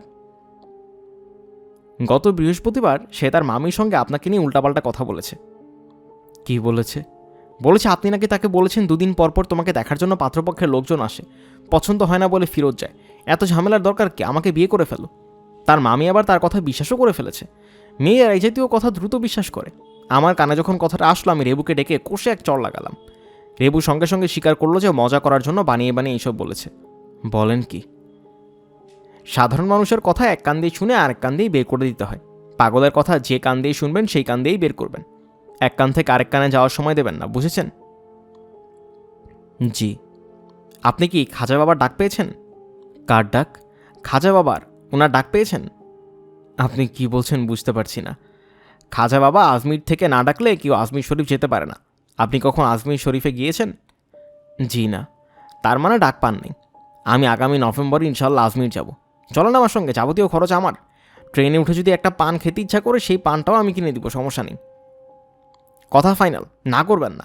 আমি 2-3 বছর অন্তর একবার করে খাজা বাবার কাছে যাই, সমস্যা নিয়ে যাই। ওনার রওজা মোবারকে উপস্থিত হয়ে সমস্যার ফানা চাই, উনি ব্যবস্থা করেন। আজ পর্যন্ত তার কাছে গিয়ে খালি হাতে ফেরত আসিনি। এইবার কি সমস্যা নিয়ে যাচ্ছেন? রেবু সমস্যা নিয়ে যাচ্ছি, তার মাথাটা যেন ঠিক হয়ে যায়, তার একটা ভালো বিবাহ যেন দিতে পারি। ভাইজান, অনেক কথা বলে ফেললাম, আজমিনের ব্যাপারটা যেন মনে থাকে। জবান যখন দিয়ে ফেলেছি তখন আপনাকে নিয়ে যাবই। আর আমার পীর ভাইয়ের সঙ্গেও আপনাকে পরিচয় করিয়ে দিব। কথা বললেই বুঝবেন ইনি এই দুনিয়ার মানুষ না। ওনাকে আপনার কথা বলছি, উনিও আপনার সঙ্গে কথা বলতে চান। আজমল সাহেব উঠে দাঁড়ানোর সঙ্গে সঙ্গেই মনসুরের আসল নাম কি মিসির আলি ধরে ফেললেন। আজমল সাহেবের চেয়ার ছেড়ে উঠে দাঁড়ানোর সঙ্গে মনসুরের আসল নামের কোনো সম্পর্ক নেই। তবু নামের ব্যাপারটা পরিষ্কার হওয়ার ঘটনা এই সময়েই ঘটল। মনসুরের আসল নাম চৌধুরী খালেকুজ্জামান মিয়া, সোনার বাংলা পত্রিকার সম্পাদক। চৌধুরী খালেকুজ্জামান মিয়ার লেখা সম্পাদকীয় গল্প এবং রম্যরচনা তিনটিতেই বিশেষ একটি শব্দ দিয়ে বাক্য শুরুর প্রবণতা আছে। শব্দটা হলো হয়তোবা। মনসুর তাকে যে চিঠি লিখেছে সে চিঠিতেও 2টি বাক্য শুরু হয়েছে হয়তোবা দিয়ে। সোনার বাংলা পত্রিকার প্রিন্টার্স লাইনে পত্রিকার ডিক্লারেশন নাম্বার, রেজিস্ট্রেশন নাম্বার সবই দেয়া। বাংলাদেশ সরকারের ডিপার্টমেন্ট অফ ফিল্ম অ্যান্ড পাবলিকেশনসে টেলিফোন করলে চৌধুরী খালেকুজ্জামান মিয়া সব খবর বের হয়ে আসবে। ছোট্ট একটা জটিল খুললে অনেকগুলো জট খুলে যায়। রান্নাঘর থেকে আখি তারা উকি দিচ্ছে। মিসির আলি বললেন, আখি তারা, চা বানাতে পারো? পারি। কোথায় শিখেছ? বাপজান খুব চা খায়। কড়া করে 1 কাপ চা বানাও, চিনি দেবে 1 চামচ, সমান সমান করে 1 চামচ দেবে কনডেক্সড মিল্ক। আখি তারা অতি দ্রুত চা বানিয়ে নিল। কাপে একটা চুমুক দিয়েই মিসির আলি বললেন, আজ থেকে তোমার নাম চা কন্যা। আমি এত ভালো চা আমার জীবনে খাইনি। আতরের গন্ধে বাড়ি ম ম করছে। আজমল সাহেবের পীর ভাই হুজুরের কেবলা বিন নেশান আলী আসগর কুতুবি মিসির আলির বসার ঘরে বসে আছেন। আজমল সাহেব হুজুরের কেবলাকে এখানে বসিয়ে রেখে নাস্তার জোগাড় করতে গেছেন। হুজুরের কেবলা বসে আছেন মূর্তির মতো। মূর্তিও মাঝে মধ্যে বাতাসে এদিক ওদিক দুলে, পীর ভাইয়ের মধ্যে সেই দুরুনিও নেই। মিসির আলি বললেন, কেমন আছেন? তিনি জবাব দিলেন না, তবে মিসির আলির দিকে তাকালেন, সামান্য হাসলেন। যিনি কথা বললে জবাব দেন না তার সঙ্গে আলাপ আলোচনা চালানোর প্রশ্নই ওঠে না। মিসির আলি চুপচাপ বসে রইলেন। আজমল সাহেব তার পীর ভাইকে এখানে কেন নিয়ে এসেছেন এটা ঠিক স্পষ্ট হচ্ছে না। হয়তো ধর্মের লাইনে মিসির আলিকে টানতে চান। সব মানুষই নিজের দিকে মানুষকে টানতে চায়। এক চোর অন্যজনকে চোর বানাতে চেষ্টা করে, সাধু চেষ্টা করে সাধু বানাতে। মিসির আলির সিগারেট খেতে ইচ্ছা করছে। তার পাঞ্জাবির পকেটে সিগারেটও আছে, দেশলাইও আছে। সিগারেট ধরালে এই পীর সাহেব কী মনে করেন তা বুঝতে পারছেন না বলেই সিগারেট ধরাচ্ছেন না। হুজুরের কেবলা এতক্ষণ তাকিয়েছিলেন, এখন চোখ বন্ধ করে ফেলেছেন। তার মাথাও খানিকটা ঝুঁকে এসেছে, থুতনি বুকের সঙ্গে লেগে যাচ্ছে। ভদ্রলোক কি ঘুমিয়ে পড়েছেন? পুরোপুরি ঘুমিয়ে পড়লে সিগারেট একটা ধরানো যেতে পারে। ভদ্রলোকের চোখের পাতা দেখতে পারলে মিসির আলি সহজেই ধরতে পারতেন। ভদ্রলোক ঘুমিয়েছেন কিনা চোখের পাতা দেখা যাচ্ছে না। মিসির আলিকে অবাক করে দিয়ে ভদ্রলোক হঠাৎ মাথা তুললেন, চোখ মেললেন। মিসির আলির দিকে তাকিয়ে স্পষ্ট স্বরে বললেন, আপনি আমাকে প্রশ্ন করেছেন কেমন আছেন। আমি সেই প্রশ্নের জবাব দিইনি, কারণ তখন ওজিফা পাঠ করছিলাম। জবাব না দেওয়া হয়তো আপনি ভেবেছেন আমি বেয়াদবি করেছি। ইচ্ছাকৃত বেয়াদবি করিনি। আপনার প্রশ্নের জবাব না দিয়ে অনিচ্ছাকৃত বেয়াদবি করেছি, তার জন্য ক্ষমা চাই। ক্ষমা করলাম। শুক্রিয়া। ক্ষমা করলাম ঠিকই, কিন্তু আপনি কিন্তু এখনও প্রশ্নের জবাব দেননি। এখনও বলেননি কেমন আছেন। জনাব, আমি ভালো আছি। আপনি ইচ্ছা করলে আমার সামনে সিগারেট খেতে পারেন। আমি এমন কোনো ব্যক্তি না যে আমার সামনে সিগারেট খাওয়া যাবে না, যদি এই অভ্যাস স্বাস্থ্যের জন্য ক্ষতিকর। মিসির আলি সামান্য চমকালেন। হুজুরে কেবলা এমন ভঙ্গিতে কথা বলছেন যাতে মনে হতে পারে তিনি থট রিডিং জানেন। মিসির আলি মনে মনে ঠিক যা ভাবছেন তা বলতে পারছেন। সিগারেট ধরাবার ইচ্ছা মিসির আলির হচ্ছে, এটা ঠিক। হুজুরে কেবলার জন্য সিগারেট ধরাতে সংকোচ হচ্ছে, এটাও ঠিক। কিন্তু ব্যাপারটা হুজুরে কেবলার জানার কথা না। আপনাকে সিগারেট ধরাতে বলেছি, এতে আপনি সামান্য চমকেছেন বলে আমার মনে হলো। চমকানোর কিছু নেই। আপনার অ্যাশট্রেতে সিগারেট দেখে বুঝেছি আপনি সিগারেট খান। আপনার গা থেকেও সিগারেটের গন্ধ আসছিল। যারা সিগারেট খায় তারা যখন অস্বস্তিকর পরিবেশে পড়ে তখন তাদের সিগারেট ধরাতে ইচ্ছা করে। আমার সামনে আপনি বসে আছেন। আপনি আমাকে প্রশ্ন করেছেন, আমি জবাব দিচ্ছি না। আপনি পড়েছেন অস্বস্তিকর পরিবেশে, কাজেই আমি ধরে নিয়েছি আপনার সিগারেট ধরাবার ইচ্ছা হচ্ছে। মিসির আলি এতক্ষণ ভদ্রলোকের দিকে ভালোভাবে তাকাননি। এবার তাকালেন। বয়স অল্প, 25-26, টকটকে গৌরবর্ণ, টানা টানা চোখ, সুরমা দিয়ে সেই চোখে আরও টানা হয়েছে। ঠোঁট টকটকে গোলাপি। পুরুষদের যে কোনো সৌন্দর্য প্রতিযোগিতায় তিনি অবশ্যই ফার্স্ট প্রাইজ কিংবা রানার্স আপ প্রাইজ পেয়ে যাবেন। মিসির আলি সাহেব। কি? আমি বুদ্ধি খাটি এরকম দু একটা কথা বলি, লোকে মনে করে আমার বিরাট আধ্যাত্মিক ক্ষমতা। কেউ চিন্তাও করে না আমার ক্ষমতাটা আধ্যাত্মিক নাও হতে পারে। আমি যতদূর শুনেছি আপনি একজন মানুষ সম্পর্কে অনেক কিছু বলতে পারেন। আপনি যখন বলেন তখন কিন্তু আপনার ক্ষমতাকে কেউ আধ্যাত্মিক ক্ষমতা ভাবে না। আমি যদি আপনার মতো লম্বা দাড়ি রাখি, চোখে সুরমা দিই, মাথায় পাগড়ি পরি, তখন আমার ক্ষমতাকেও লোকে ভাববে আধ্যাত্মিক ক্ষমতা। আমি মাঝে মাঝে ভবিষ্যদ্বাণী করি, আমাকে করতে হয়। আমি যাকে যা বলি তাই নাকি সত্যি হয়। এই বিষয়ে আপনার মতামত কি? আপনি হয়তো নস্ট্রাডেমাস স্টাইলে ভবিষ্যদ্বাণী করেন। সেটা কি? নস্ট্রাডেমাসের জন্ম ফরাসিতে 1503 সনে। তিনি অনেক ভবিষ্যদ্বাণী করেছেন। তার ভবিষ্যদ্বাণী নিয়ে সারা পৃথিবীতে খুব হইচই হচ্ছে, কারণ সবাই বলছে তিনি যা বলেছেন সব মিলে যাচ্ছে। আসলে কিন্তু তা না। তিনি ভবিষ্যদ্বাণী করেছেন কবিতার আকারে, সরাসরি কখনো কিছু বলেননি। এই কারণে মনে হয় যা বলা হচ্ছে সবই মিলে যাচ্ছে। ভদ্রলোকের নাম কি বললেন? নস্ট্রাডেমাস। উনি অস্পষ্টভাবে কবিতায় ভবিষ্যদ্বাণী করেছেন। জি। উদাহরণ দিতে পারবেন? উনি বলেছেন, an emperor will be born near Italy who will cost the empire very dearly. খুবই অস্পষ্ট কথা। এই এম্পিরিয়র নেপোলিয়ন হতে পারেন, আবার হিটলারও হতে পারেন, আবার অস্ট্রিয়ার রাজাও হতে পারেন। আপনি কি বলতে চাচ্ছেন আমি বুঝেছি, তবে আমি কিন্তু অস্পষ্টভাবে কিছু বলি না। আমি যা বলি স্পষ্টভাবে বলি। আপনার সম্পর্কে একটা ভবিষ্যদ্বাণী করব। করুন। আপনি 2-1 দিনের মধ্যে বিরাট বিপদে পড়তে যাচ্ছেন। এমন বিপদ যার কোনো পারাপার নেই। কী ধরনের বিপদ? জীবন সংশয় হয় এমন বিপদ। এর বেশি কিছু বলবো না। পীর ভাই উঠে দাঁড়ালেন। মিসির আলি তাকিয়ে আছেন। পীর ভাইয়ের মুখে হাসি, হাসির মধ্যে শিশুর ভঙ্গিমা আছে। শিশুরা কোনো একটা চালাকি করে বড়দের হারিয়ে দিলে এরকম করে হাসে।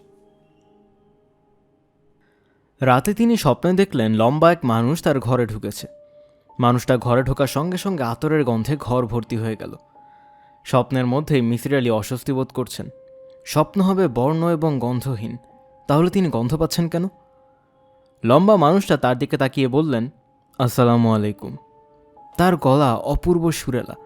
স্বপ্নের মধ্যেই মিসির আলি উঠে বসলেন। লম্বা মানুষটা বললেন, আমার ভবিষ্যদ্বাণী কি মিলেছে মিসির আলি সাহেব? ও আচ্ছা, আপনি? কথার জবাব দিন। আমার ভবিষ্যদ্বাণী কি মিলেছে? না, আমি কোনো বিপদে পড়িনি। আখি তারা বিপদে পড়েছে। আপনি বিপদে পড়েছেন, আপনি বুঝতে পারছেন না। আপনার কথা আমি সত্যি বলে ধরে নিলাম আমি বিপদে পড়েছি। এখন বলুন, আপনি কি করে বুঝলেন আমি বিপদে পড়ব? সেটা বলবো না। কেন বলবেন না?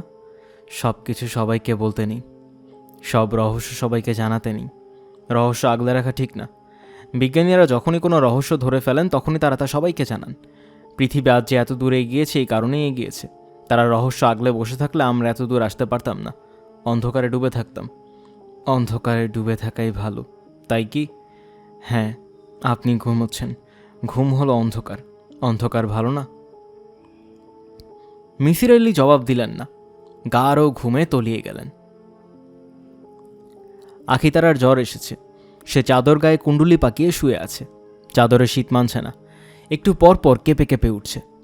মিসির আলি তার কপালে হাত রেখে চমকে উঠেছেন। জ্বরে গা পুড়ে যায় বলে যে বাক্যটি প্রচলিত সেটা পুরোপুরি সত্যি বলে মনে হচ্ছে। আখিতারার শরীর বেশি খারাপ লাগছে। সে চোখ মেলে কিছুক্ষণ তাকিয়ে থেকে আবার চোখ বন্ধ করে ফেলল। মিসির আলি অস্থির বোধ করলেন। অসুখ বিসুখের ব্যাপারগুলিতে তিনি অস্থির বোধ করেন, অসহায়ও বোধ করেন। অসুখ বিসুখের সমস্যা মোকাবিলার মতো শক্তি তার নেই। পানি খাবে? আখিতারা আবারও চোখ মেলল, কিছুক্ষণ তাকিয়ে থেকে চোখ বন্ধ করে ফেলল।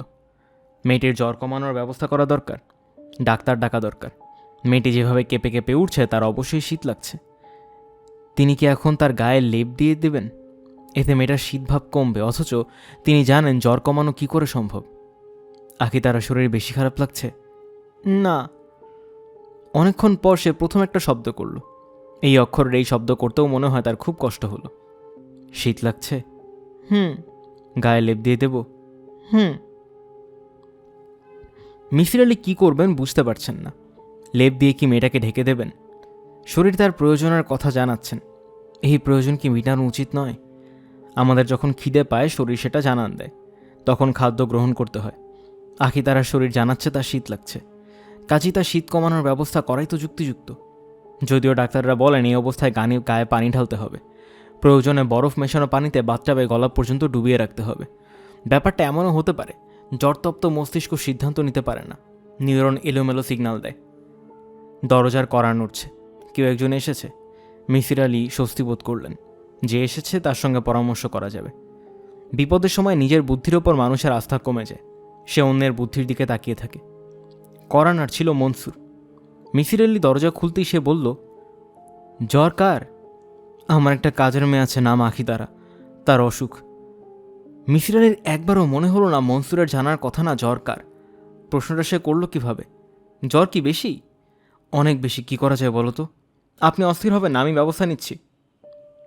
মিসির আলি স্বস্তির সঙ্গে লক্ষ্য করলেন মনসুর ছেলেটা কাজের। সে অতি দ্রুত মাথায় পানি ঢালার ব্যবস্থা করল। পাঞ্জাবির পকেট থেকে এক পাতা প্যারাসিটামল বের করে 2টা ট্যাবলেট খাইয়ে দিল। মিসির আলি বললেন, তুমি ওষুধ পকেটে নিয়ে ঘোরো নাকি? আমার মাথা ধরা রোগ আছে, যখন তখন মাথা ধরে, সঙ্গে ওষুধ রাখতে হয়। স্যার, আপনার ঘরে কি থার্মোমিটার আছে? না। জ্বরটা দেখা দরকার, আপনি মাথায় পানি ঢালতে থাকুন, আমি চট করে একটা থার্মোমিটার কিনে নিয়ে আসি। মনসুর ঘর থেকে বের হলো। কিছুক্ষণের মধ্যেই থার্মোমিটার নিয়ে ফিরে এলো। জ্বর মাপা হলো 105। কারোর জ্বর 105 হতে পারে তা মিসির আলির ধারণার মধ্যেও নেই। মেয়েটির মুখ ছাইবর্ণ হয়ে গেছে, চোখ লাল টকটক করছে। মিসির আলি বললেন, মনসুর, এখন আমাদের করণীয় কি? আপনার করণীয় হলো চুপচাপ বসে থাকা, আমি বাকিটা দেখছি। সামান্য অসুখে এতটা নার্ভাস হতে আমি কাউকে দেখিনি। 105 জ্বর, এটাকে তুমি সামান্য বলছো? ভাইরাসের জ্বর ধুমধাম করে বাড়ে, বাচ্চারা সামাল দিতে পারে, বয়স্ক মানুষের জন্য অসুবিধা হয়। স্যার, আপনি বসার ঘরে চুপচাপ বসে থাকুন, আমি যা করার করছি। তুমি কি করবে? প্রথমে আপনাকে কড়া করে 1 কাপ চা বানিয়ে খাওয়াবো, তারপর মেয়েটাকে বাথরুমে নিয়ে যাব, মাথায় 4-5 বালতি পানি ঢালবো। আমাকে চা খাওয়াতে হবে না, তুমি একজন ডাক্তার ডেকে আনো।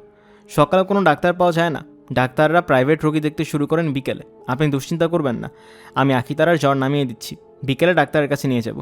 আপনি সিগারেট টানতে থাকুন, আমি এক ফাঁকে চা বানিয়ে দিয়ে যাব। মিসির আলি বসার ঘরে এসে সিগারেট ধরালেন। মেয়েটাকে বাথরুমে নেওয়া হয়েছে এবং তার মাথায় বালতি বালতি পানি ঢালা হচ্ছে।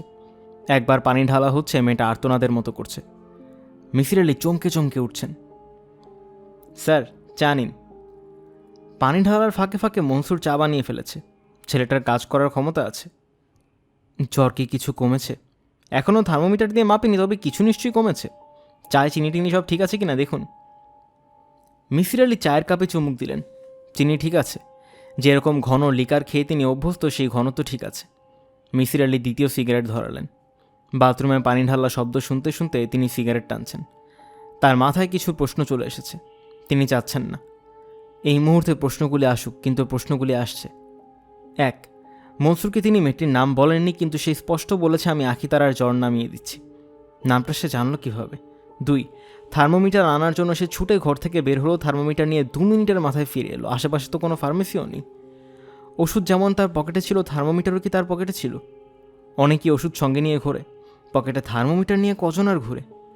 তারপরেও ধরে নেওয়া যাক মানুষের অল্প কিছু অদ্ভুত মানুষের একজন যার স্বভাব পকেটে থার্মোমিটার নিয়ে ঘোরা, তাহলেও সমস্যা আছে। কেন সে বলল থার্মোমিটার কিনে নিয়ে আসি? সে বলতে পারতো আমার সঙ্গে থার্মোমিটার আছে। স্যার, আরেক কাপ চা খাবেন? না। মেয়েটার অবস্থা কি? অবস্থা ভালো না স্যার। ভালো না মানে? জ্বর নামেনি, হাসপাতালে ফেলে দিয়ে আসি। হাসপাতালে ফেলে দিয়ে আসি মানে? এটা কেমন কথা? কথার কথা বলছি স্যার, শিশু হাসপাতালে ভর্তি করিয়ে দিই। আমার জানাশোনা আছে, অসুবিধা হবে না। একটা বেবি ট্যাক্সি নিয়ে আসি, আপনি কি সঙ্গে যাবেন? অবশ্যই আমি সঙ্গে যাব। আপনি রেস্ট নেন, আমি ভর্তি করে আপনাকে খবর দিয়ে যাব, কোনো সমস্যা নেই। আমার রেস্টের চেয়ে মেয়েটির চিকিৎসা অনেক বেশি প্রয়োজন। তুমি সময় নষ্ট না করে ট্যাক্সি, বেবি ট্যাক্সি কি আনবে আনো।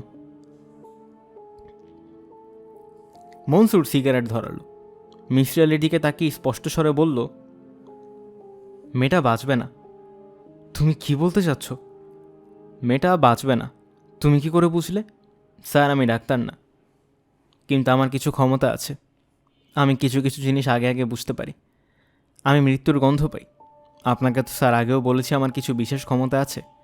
মৃত্যুর গন্ধ কেমন আপনাকে একটু ব্যাখ্যা করি? কোনো ব্যাখ্যা করতে হবে না। তুমি মেয়েটাকে হাসপাতালে নেওয়ার ব্যবস্থা করো। এক কাপ চা খেয়ে নেই স্যার, 5 মিনিট লাগবে। পানি গরম দিয়েছি, আপনি আরেক কাপ খাবেন? তিনি মনসুরের দিকে অবাক হয়ে তাকিয়ে আছেন। আখিতারাকে শিশু হাসপাতালে ভর্তি করা হলো। হাসপাতালে ভর্তি করানোর পর ডাক্তার এনে সঙ্গে সঙ্গে রোগীকে দেখানোর ব্যবস্থা মনসুর অতি দ্রুত করে ফেলল। মিসির আলি তার কর্মক্ষমতার প্রশংসা না করে পারলেন না। সব কিছুই যেন তার হাতের মুঠোয়। সিস্টারদের সঙ্গে হাসি মুখে আপা আপা করে কথা বলছে, যেন কত দীর্ঘদিনের পরিচয়। এক ডাক্তারের সঙ্গে কথা বলার সময় ডাক্তারের বাড়ি মাদারীপুর শুনে মনসুর এমন ভঙ্গি করল যেন মাদারীপুর বাড়ি হওয়াটা বিস্ময়কর ঘটনা। এমন বিস্ময়কর ঘটনা শতাব্দীতে একটা দুটার বেশি ঘটে না। গলা অন্যরকম করে সে দুবার বলল, ও আচ্ছা, আপনার বাড়ি মাদারীপুর? বলেন কি? মিসির আলি হাসপাতালের বাইরে দাঁড়িয়ে আছেন। মেয়েটা হাসপাতালে ভর্তি হওয়ার পর থেকে তিনি খানিকটা স্বস্তি পাচ্ছেন। চিকিৎসা শুরু হবে, ডাক্তাররা দেখবেন। দেশের ডাক্তারদের প্রতি তার আস্থা আছে। আস্থার পেছনে লজিক হচ্ছে দেশের সব ডাক্তারকেই অসংখ্য রোগী দেখতে হয়। রোগীর প্যাথোলজিক্যাল রিপোর্টের ওপর ডাক্তাররা তেমন ভরসা করেন না, কারণ প্যাথোলজিক্যাল ল্যাবগুলির অবস্থা তারা জানেন। ডাক্তারদের নির্ভর করতে হয় অভিজ্ঞতার ওপর। লক্ষণ বিচার করে রোগ নির্ণয় তাদের দক্ষতা অসামান্য। সব কমপ্লিট করে দিয়ে এসেছি স্যার। মনসুর সিগারেটে লম্বা টান দিয়ে বলল, রোগীর যদি কিছু হয়ে যায় কেউ আমার দোষ দিতে পারবে না। আমরা প্রপার চিকিৎসার ব্যবস্থা করেছি, আমাদের দিক থেকে কোনো ভুল নেই। রোগীর মৃত্যু হয়েছে হাসপাতালে। তুমি বারবার মৃত্যু প্রসঙ্গ আনছো কেন? মৃত্যু কেন হবে? মানুষ তো স্যার অমর না, মানুষের তো মৃত্যু হয়। মানুষ মরণশীল। তোমার সঙ্গে আমার কিছু কথা আছে। বলুন। তুমি এত নিশ্চিত কিভাবে যে মেয়েটা মারা যাবে? সব মানুষের মৃত্যুর ব্যাপারে আমি নিশ্চিত, তবে আখিতারার মৃত্যু যে ঘনিয়ে এসেছে এটাও বুঝতে পারছি। আখিতারা মেয়েটাকে তুমি চিনতে? জি না, আমি চিনব কি করে? সে কাজ করে আপনার এখানে। চৌধুরী খালেকুজ্জামান মিয়া কি তোমার আসল নাম, নাকি এটাও ছদ্মনাম? চৌধুরী খালেকুজ্জামান মিয়া? হ্যাঁ। আমার এই নাম আপনি কিভাবে জানলেন? এক একজনের পদ্ধতি এক এক রকম। তুমি একটা পদ্ধতিতে বের করেছো যে আকিতা রাজরাতে মারা যাবে। আমি অন্য পদ্ধতিতে তোমার নামধাম পরিচয় বের করেছি। দুজনের পদ্ধতি দুরকম। আমার নামধাম পরিচয় বের করেছেন? করেছি। আমার কথা কি তোমার বিশ্বাস হচ্ছে? স্যার আসুন, আমরা কোথাও বসে চা খাই। রেস্টুরেন্টে বসে চা খেতে কি আপনার আপত্তি আছে? না। আমার নাম যে চৌধুরী খালেকুজ্জামান, এই তথ্য আপনাকে কে দিল? তুমিই দিয়েছ, অন্য কেউ দেয়নি। কীভাবে দিয়েছ শুনতে চাও? না। হাসপাতালের কাছাকাছি একটা চায়ের দোকানে দুজন ঢুকল।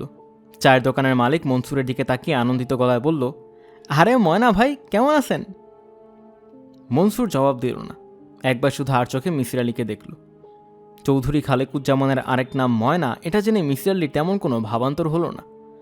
রেস্টুরেন্ট ফাঁকা। যেই তিনজন খদ্দের চা পাউরুটি খাচ্ছে তারা রেস্টুরেন্টের বাইরে বেঞ্চিতে বসে আছে। ভেতরে মানুষ বলতে তারা দুজন এবং 7-8 বছরের একটা ছেলে। ছেলেটা বেঞ্চির উপর কান্না কান্না মুখ করে বসে আছে। চেহারা দেখে মনে হচ্ছে মালিকের ছেলে। কোনো অপরাধ করায় কিছুক্ষণ আগে শাস্তি দেওয়া হয়েছে, তখন কান্নাকাটি করেছিল। চোখে পানির দাগ রয়ে গেছে। মিসির আলি আগ্রহ নিয়ে ছেলেটির দিকে তাকিয়ে রইলেন। দোকানের চা ভালো, এই ব্যাপারটা মিসির আলির খুব অদ্ভুত লাগে। নামি দামি রেস্টুরেন্টের চায়ের চেয়ে রাস্তার পাশের সস্তা দোকানগুলোর চা ভালো হয়। সম্ভবত চা বানানোর কোনো বিশেষ কায়দা আছে। বিশেষ কায়দাটা শিখে নিতে হবে। স্যার, আপনি মনে হয় ধরেই নিয়েছেন আমি খারাপ লোক। আমি আগে ভাগে কিছু ধরে নেই না। তুমি আমার কাছে আসল নাম গোপন করেছো। নাম গোপন করলেই মানুষ খারাপ হয়ে যায় না। পৃথিবীর অনেক বিখ্যাত মানুষ নাম গোপন করতে ভালোবাসতেন, অন্য কোনো পরিচয়ে নিজেকে পরিচিত করতে চাইতেন। এই অস্বাভাবিকতা অনেকের ভেতর আছে। সুনীল গঙ্গোপাধ্যায় নিজের নাম গোপন করে নাম নিয়েছেন নীল লোহিত। বালাইচাঁদ মুখোপাধ্যায়ের আরেক নাম বনফুল। স্যার, সুনীল গঙ্গোপাধ্যায় না, বালাইচাঁদও না। তবে আমি খারাপ লোক না। আমি বলিনি তুমি খারাপ লোক। আমার কাজের মেয়েটার নাম যে আখিতার, এটা কিভাবে জানলে? মেয়েটার জন্য থার্মোমিটার আনার কথা বলে তুমি দৌড় দিয়ে বের হলে। থার্মোমিটার তোমার পকেটেই ছিল। তুমি কি থার্মোমিটার পকেটে নিয়ে চলাফেরা করো? জি। কেন? থার্মোমিটার দিয়ে আমি একটা মেন্টাল ম্যাজিক দেখাই। থার্মোমিটারের দিকে তাকিয়ে থেকে আমি থার্মোমিটারের পারদ ওপরে উঠাতে পারি। আপনাকে এটা দেখাবো বলে থার্মোমিটার সঙ্গে করে এনেছিলাম। দেখি তোমার এই খেলাটা। থার্মোমিটার বাসায় রেখে এসেছি। আপনি সত্যি দেখতে চান? হ্যাঁ, দেখতে চাই। আমি থার্মোমিটার একটা কিনে নিয়ে আসি। 2 মিনিট লাগবে। আপনি আরেক কাপ চা নিন। চা শেষ করার আগে আমি চলে আসব। মিসির আলি দ্বিতীয় কাপ চা শেষ করার পরও আরও আধা ঘন্টা বসে রইলেন। মনসুর ফিরল না। আর অপেক্ষা করা ঠিক হবে না। আখিতারার খোঁজ নেওয়ার জন্য হাসপাতালে যাওয়া দরকার। মনসুরকে নিয়ে এই মুহূর্তে কিছু না ভাবলেও চলবে। মিসির আলি চায়ের দাম দিতে গেলেন। রেস্টুরেন্টের মালিক খুব অবাক হয়ে বলল, আপনি ময়না ভাইয়ের লোক, আপনার কাছ থেকে চায়ের দাম নিবই, এটা কেমন কথা? ময়না ভাই এই মানুষটার কাছে অতি গুরুত্বপূর্ণ ব্যক্তি। কেন গুরুত্বপূর্ণ কে জানে। জানতে ইচ্ছা করছে না। কোনো সমস্যা মাথার ভেতর ঘুরপাক থাক, তা তিনি চাচ্ছেন না। তার নিজেরই শরীর খারাপ লাগছে। ঘুমে চোখ বন্ধ হয়ে আসছে। মনে হচ্ছে চায়ের দোকানের বেঞ্চিতে শুয়ে কিছুক্ষণ ঘুমিয়ে থাকলে ভালো হতো। রাত প্রায় 8টা। মিসির আলি তার ঘরে। ঘরের কোনো বাতি জ্বালানো হয়নি। এতক্ষণ অন্ধকারেই হাঁটাহাঁটি করছিলেন। বসার ঘর থেকে রান্নাঘরে যাওয়া, রান্নাঘর থেকে আবার বসার ঘর। জায়গাটা খুব ভালো করে চেনা, হাঁটতে অসুবিধা হচ্ছে না। অন্ধকারে কেন হাঁটাহাঁটি করছেন তা তিনি জানেন না। অস্থিরতা কাটানোর কোনো চেষ্টা হতে পারে। অস্থিরতা কাটানোর এই প্রক্রিয়া মিসির আলির চরিত্রের সঙ্গে মানাচ্ছে না। খুব অস্থির অবস্থায় তিনি চুপচাপ বসে থাকেন। আখিতারাকে নিয়ে তিনি হঠাৎ দুশ্চিন্তায় পড়েছেন। মনে হচ্ছে মনসুরের কথা ঠিক, মেয়েটা বাঁচবে না। অথচ হাসপাতালের ডাক্তার বলে দিয়েছেন ভয়ের কিছু নেই। এশিয়াজোনে ভাইরাসের নতুন কিছু স্ট্রেইন দেখা দিয়েছে, এতে হাই ফিভার হয়। ডেঙ্গু তার মধ্যে একটা। মিসির আলি ডাক্তারকে বললেন, মেয়েটার কি ডেঙ্গু হয়েছে? হতে পারে, তবে 4-5 দিন পার না হলে কিছু বলা যাবে না। আমরা সিস্টেমেটিক চিকিৎসা চালিয়ে যাব, আপনি নিশ্চিত থাকুন। ডাক্তারের কথায় তার ভরসা পাওয়া উচিত, ভরসা পাচ্ছেন না। ভরসা না পাওয়ার কারণ কি মনসুর? সে পীর দরবেশের মতো বলে বসলো মেয়েটি বাঁচবে না। সে কোনো পীর দরবেশ না। পীর দরবেশদেরও মানুষের মৃত্যু নিয়ে ভবিষ্যদ্বাণী করার ক্ষমতা থাকে বলে তিনি মনে করেন না। তারপরেও কি কোনো কারণে মানুষের কথা তার মনের গভীরে ঢুকে গেছে? Hypnotic suggestion. আচ্ছা, বাড়িওয়ালার পীর ভাইয়ের এখানে কোনো ভূমিকা আছে? এই মানুষটিও তো ভবিষ্যদ্বাণী করেছেন মহাবিপদ আসছে, জীবন সংশয় হবার মতো বিপদ। তাই তো হয়েছে। শুধু জীবন সংশয়টা তার না হয়ে আখিতারার হয়েছে। মিসির আলি হাঁটাহাঁটি বন্ধ করে খাটে উঠে বসলেন। এখনও বাতি জ্বালাতে ইচ্ছা করছে না। একটা ছোট্ট হিসাব মিলছে না। তিনি ঠিক করলেন ছোট্ট হিসাবটা না মেলা পর্যন্ত তিনি বাতি জ্বালাবেন না। হিসাব মেলানোর জন্য তিনি তাড়াহুড়া করে হাসপাতাল থেকে ফিরেছেন। এখন মনে হচ্ছে ফেরা ঠিক হয়নি। হাসপাতালে মেয়েটার পাশে থাকা উচিত ছিল। মেয়েটার মা বাবা মেয়েটাকে হাসপাতালে ফেলে রেখে চলে আসতে পারতো না। তার বিছানার পাশে সারা রাত জেগে বসে থাকত। বেচারি আখিতারা প্রবল জ্বরের ঘোরে আশেপাশে অপরিচিত মানুষজন দেখবে, নার্স দেখবে, ডাক্তার দেখবে, কাউকে সে চিনতে পারবে না। কি প্রচণ্ড ভয় না সে পাবে। কি করে তিনি মেয়েটাকে ফেলে চলে এলেন? মিসির আলি ঠিক করলেন রাতের খাবার খেয়ে আবার হাসপাতালে ফিরে যাবেন। থাকবেন মেয়েটার পাশে। যতবার সে চোখ মেলবে ততবার তিনি বলবেন, ভয় পেও না, আমি আছি, ভালো হয়ে যাও। এক ধরনের হিপনোটিক সাজেশন দেয়া। মেয়েটা এই সাজেশনের মর্ম বুঝতে পারবে না, তাতে কোনো ক্ষতি নেই। আপনি ঘরে অন্ধকার করে বসে আছেন কেন? মিসির আলি চমকে উঠে বললেন, কে? কি আশ্চর্য, আমার গলা চিনতে পারছেন না? আমি রেবু। আপনার সুইচ বোর্ড কোন দিকে বলুন তো, আমি বাতি জ্বেলে দিই। মিসির আলি খাটে হেলান দিয়ে বসেছিলেন। তার হাতের কাছেই সুইচ বোর্ড। তিনি সুইচ বোর্ড টিপলেন। আপনার দরজা খোলা, ঘর অন্ধকার। আমি ভাবলাম চোর এসে দরজা খুলে সব কিছু নিয়ে গেছে। কি কি নিয়েছে তা দেখার জন্য এসেছিলাম। আপনি ঘর অন্ধকার করে বসেছিলেন কেন? আপনি কি বসে বসে ঘুমাচ্ছিলেন? আমি একবার পরীক্ষা হলে বসে ঘুমিয়ে পড়েছিলাম। জিওগ্রাফি ফাইনাল পরীক্ষার দিন সারা রাত জেগে পড়েছি। হলে বসার পর লক্ষ্য করলাম এমন ঘুম ধরেছে, চোখ মেলে রাখতে পারছি না। টেবিলে মাথা রেখে ঘুমিয়ে পড়লাম। ইনভিজিলেটর আমাকে ঘুম থেকে ডেকে তুললেন। সেই থেকে আমার নাম হয়ে গেল ঘুম রেবা। আমাদের ক্লাসে দুজন রাবেয়া ছিল। একজন খুব নামাজ পড়তো, বোরকা পরে স্কুলে আসতো। তাকে সবাই ডাকতো তাপসী রাবেয়া, আমাকে ডাকতো ঘুম রাবেয়া। তোমার নাম রাবেয়া? হ্যাঁ, শুধু রাবেয়া না, ঘুম রাবেয়া। তোমার ভালো নাম শেফালি না? না তো, আমি কি কখনো আপনাকে বলেছি আমার নাম শেফালি? তবে আপনার যদি আমাকে শেফালি ডাকতে ভালো লাগে আপনি ডাকতে পারেন, আমি রাগ করব না। আপনার কোনো কিছুতেই আমি রাগ করব না। রেবু আজ শাড়ি পরে আসেনি, সালোয়ার কামিজ পরেছে। পোশাকের জন্যই হয়তো তাকে কিশোরীদের মতো লাগছে। শাড়ি না পরার কারণে তার মধ্যে এখন তরুণী ভাব একেবারেই নেই।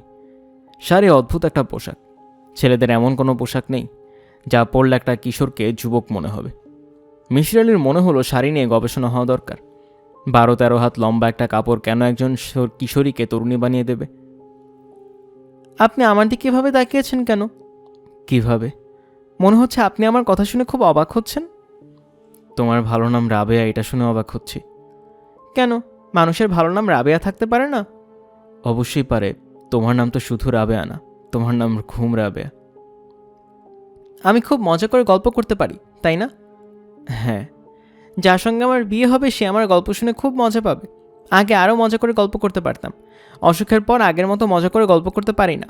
আপনার তো খুব বুদ্ধি, বলুন তো কেন আগের মতো মজা করে গল্প করতে পারি না? বলতে পারছি না, তুমিই বলো। যখনই কারোর সঙ্গে গল্প করি তখনই মনে হয় সে বুঝে ফেলেছে আমার মাথা পুরোপুরি ঠিক নেই। তখন সাবধান হয়ে যাই। সাবধান হয়ে কথা বললে কি আর গল্পের মধ্যে মজা থাকে? থাকে না। আপনি কি জানেন আপনার এখানে আসা আমার জন্য পুরোপুরি নিষেধ হয়ে গেছে? না, জানি না। আমার ওপর সামরিক আইন জারি করা হয়েছে। মামা বলে দিয়েছে আর কোনোদিনও যেন আপনার এখানে না আসি। নিষেধ অমান্য করে এসেছো, তোমার মামা তো রাগ করবেন। মামা জানতে পারলে তবেই না রাগ করবে। আজ বৃহস্পতিবার না? বৃহস্পতিবার কি?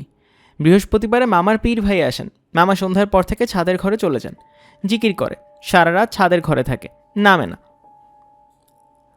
হাসছো কেন? কারণটা আপনাকে বলবো না। আচ্ছা শুনুন, আপনার কি জ্বর? না, আমার মনে হয় আপনার জ্বর। জ্বর হলে আপনার খুব কষ্ট হয়, তাই না? সেবা করার কেউ নেই।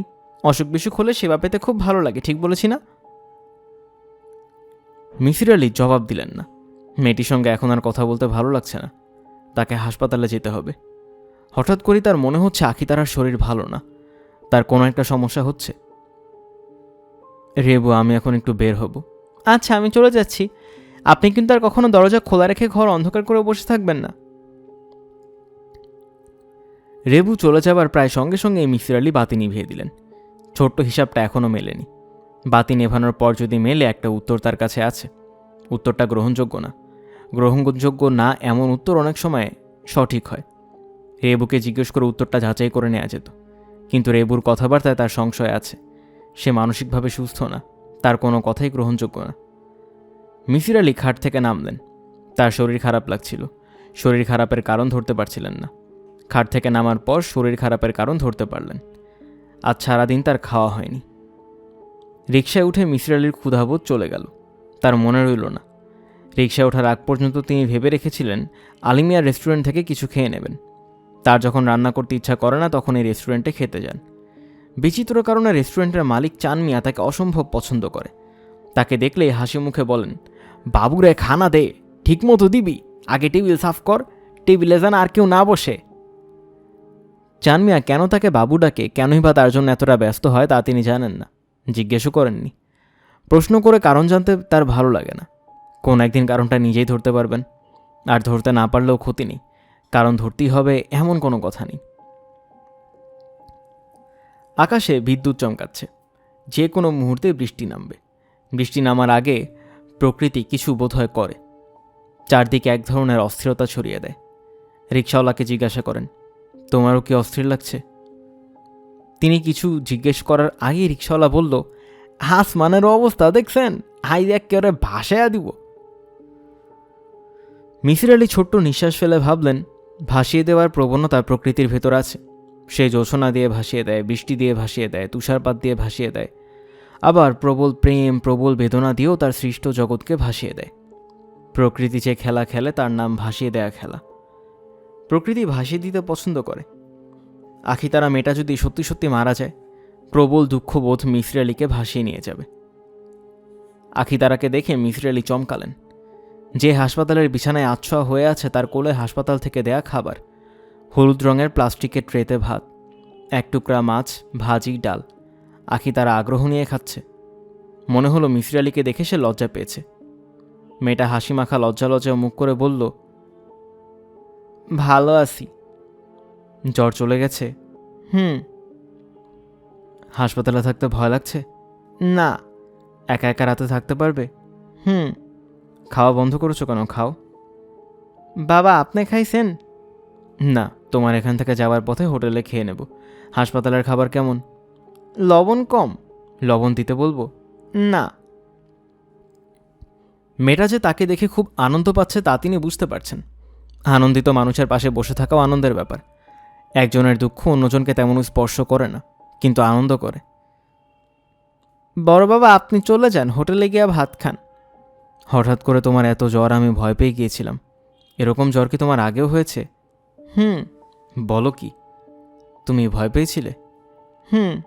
ভয় পেয়েছিলে কেন? রাইতে আমার কাছে একটা জিন আসছিল, জিন দেখা ভয় পাইছি। তুমি ভয় স্বপ্ন দেখেছিলে, স্বপ্ন দেখে ভয় পেয়েছো। স্বপ্ন দেখি নাই, জিন আমার বিছানার ধারে বসছে, আমার শরীরে হাত দিছে, আমারে চিমটি দিছে। কোথায় চিমটি দিয়েছে? ঘাড়ে। দেখি তোমার ঘাড় দেখি। কোন জায়গায় চিমটি দিয়েছে? আখিতারা দেখালো। জায়গাটা লাল হয়ে ফুলে আছে। এটা চিমটি না, কাকড়া বিছার কামড়। কাকড়া বিছার বিষের কারণে তোমার জ্বর এসেছে। ওই বাড়িতে কাকড়া বিছা আছে, আমি নিজে দেখেছি। তুমি এরপর থেকে সবসময় মশারি ফেলে ঘুমাবে। বিছানার ধারে জিন বসছিল, আমি দেখছি। আচ্ছা থাক, এই বিষয় নিয়ে আমরা পরে কথা বলবো। ডাক্তার তোমাকে কবে ছাড়বে কিছু বলেছেন? কাল সকালে ছাড়বেন। আমি সকালে এসে তোমাকে নিয়ে যাব, ঠিক আছে? হ্যাঁ। একা একা থাকতে পারবে তো? তোমার কি কিছু লাগবে?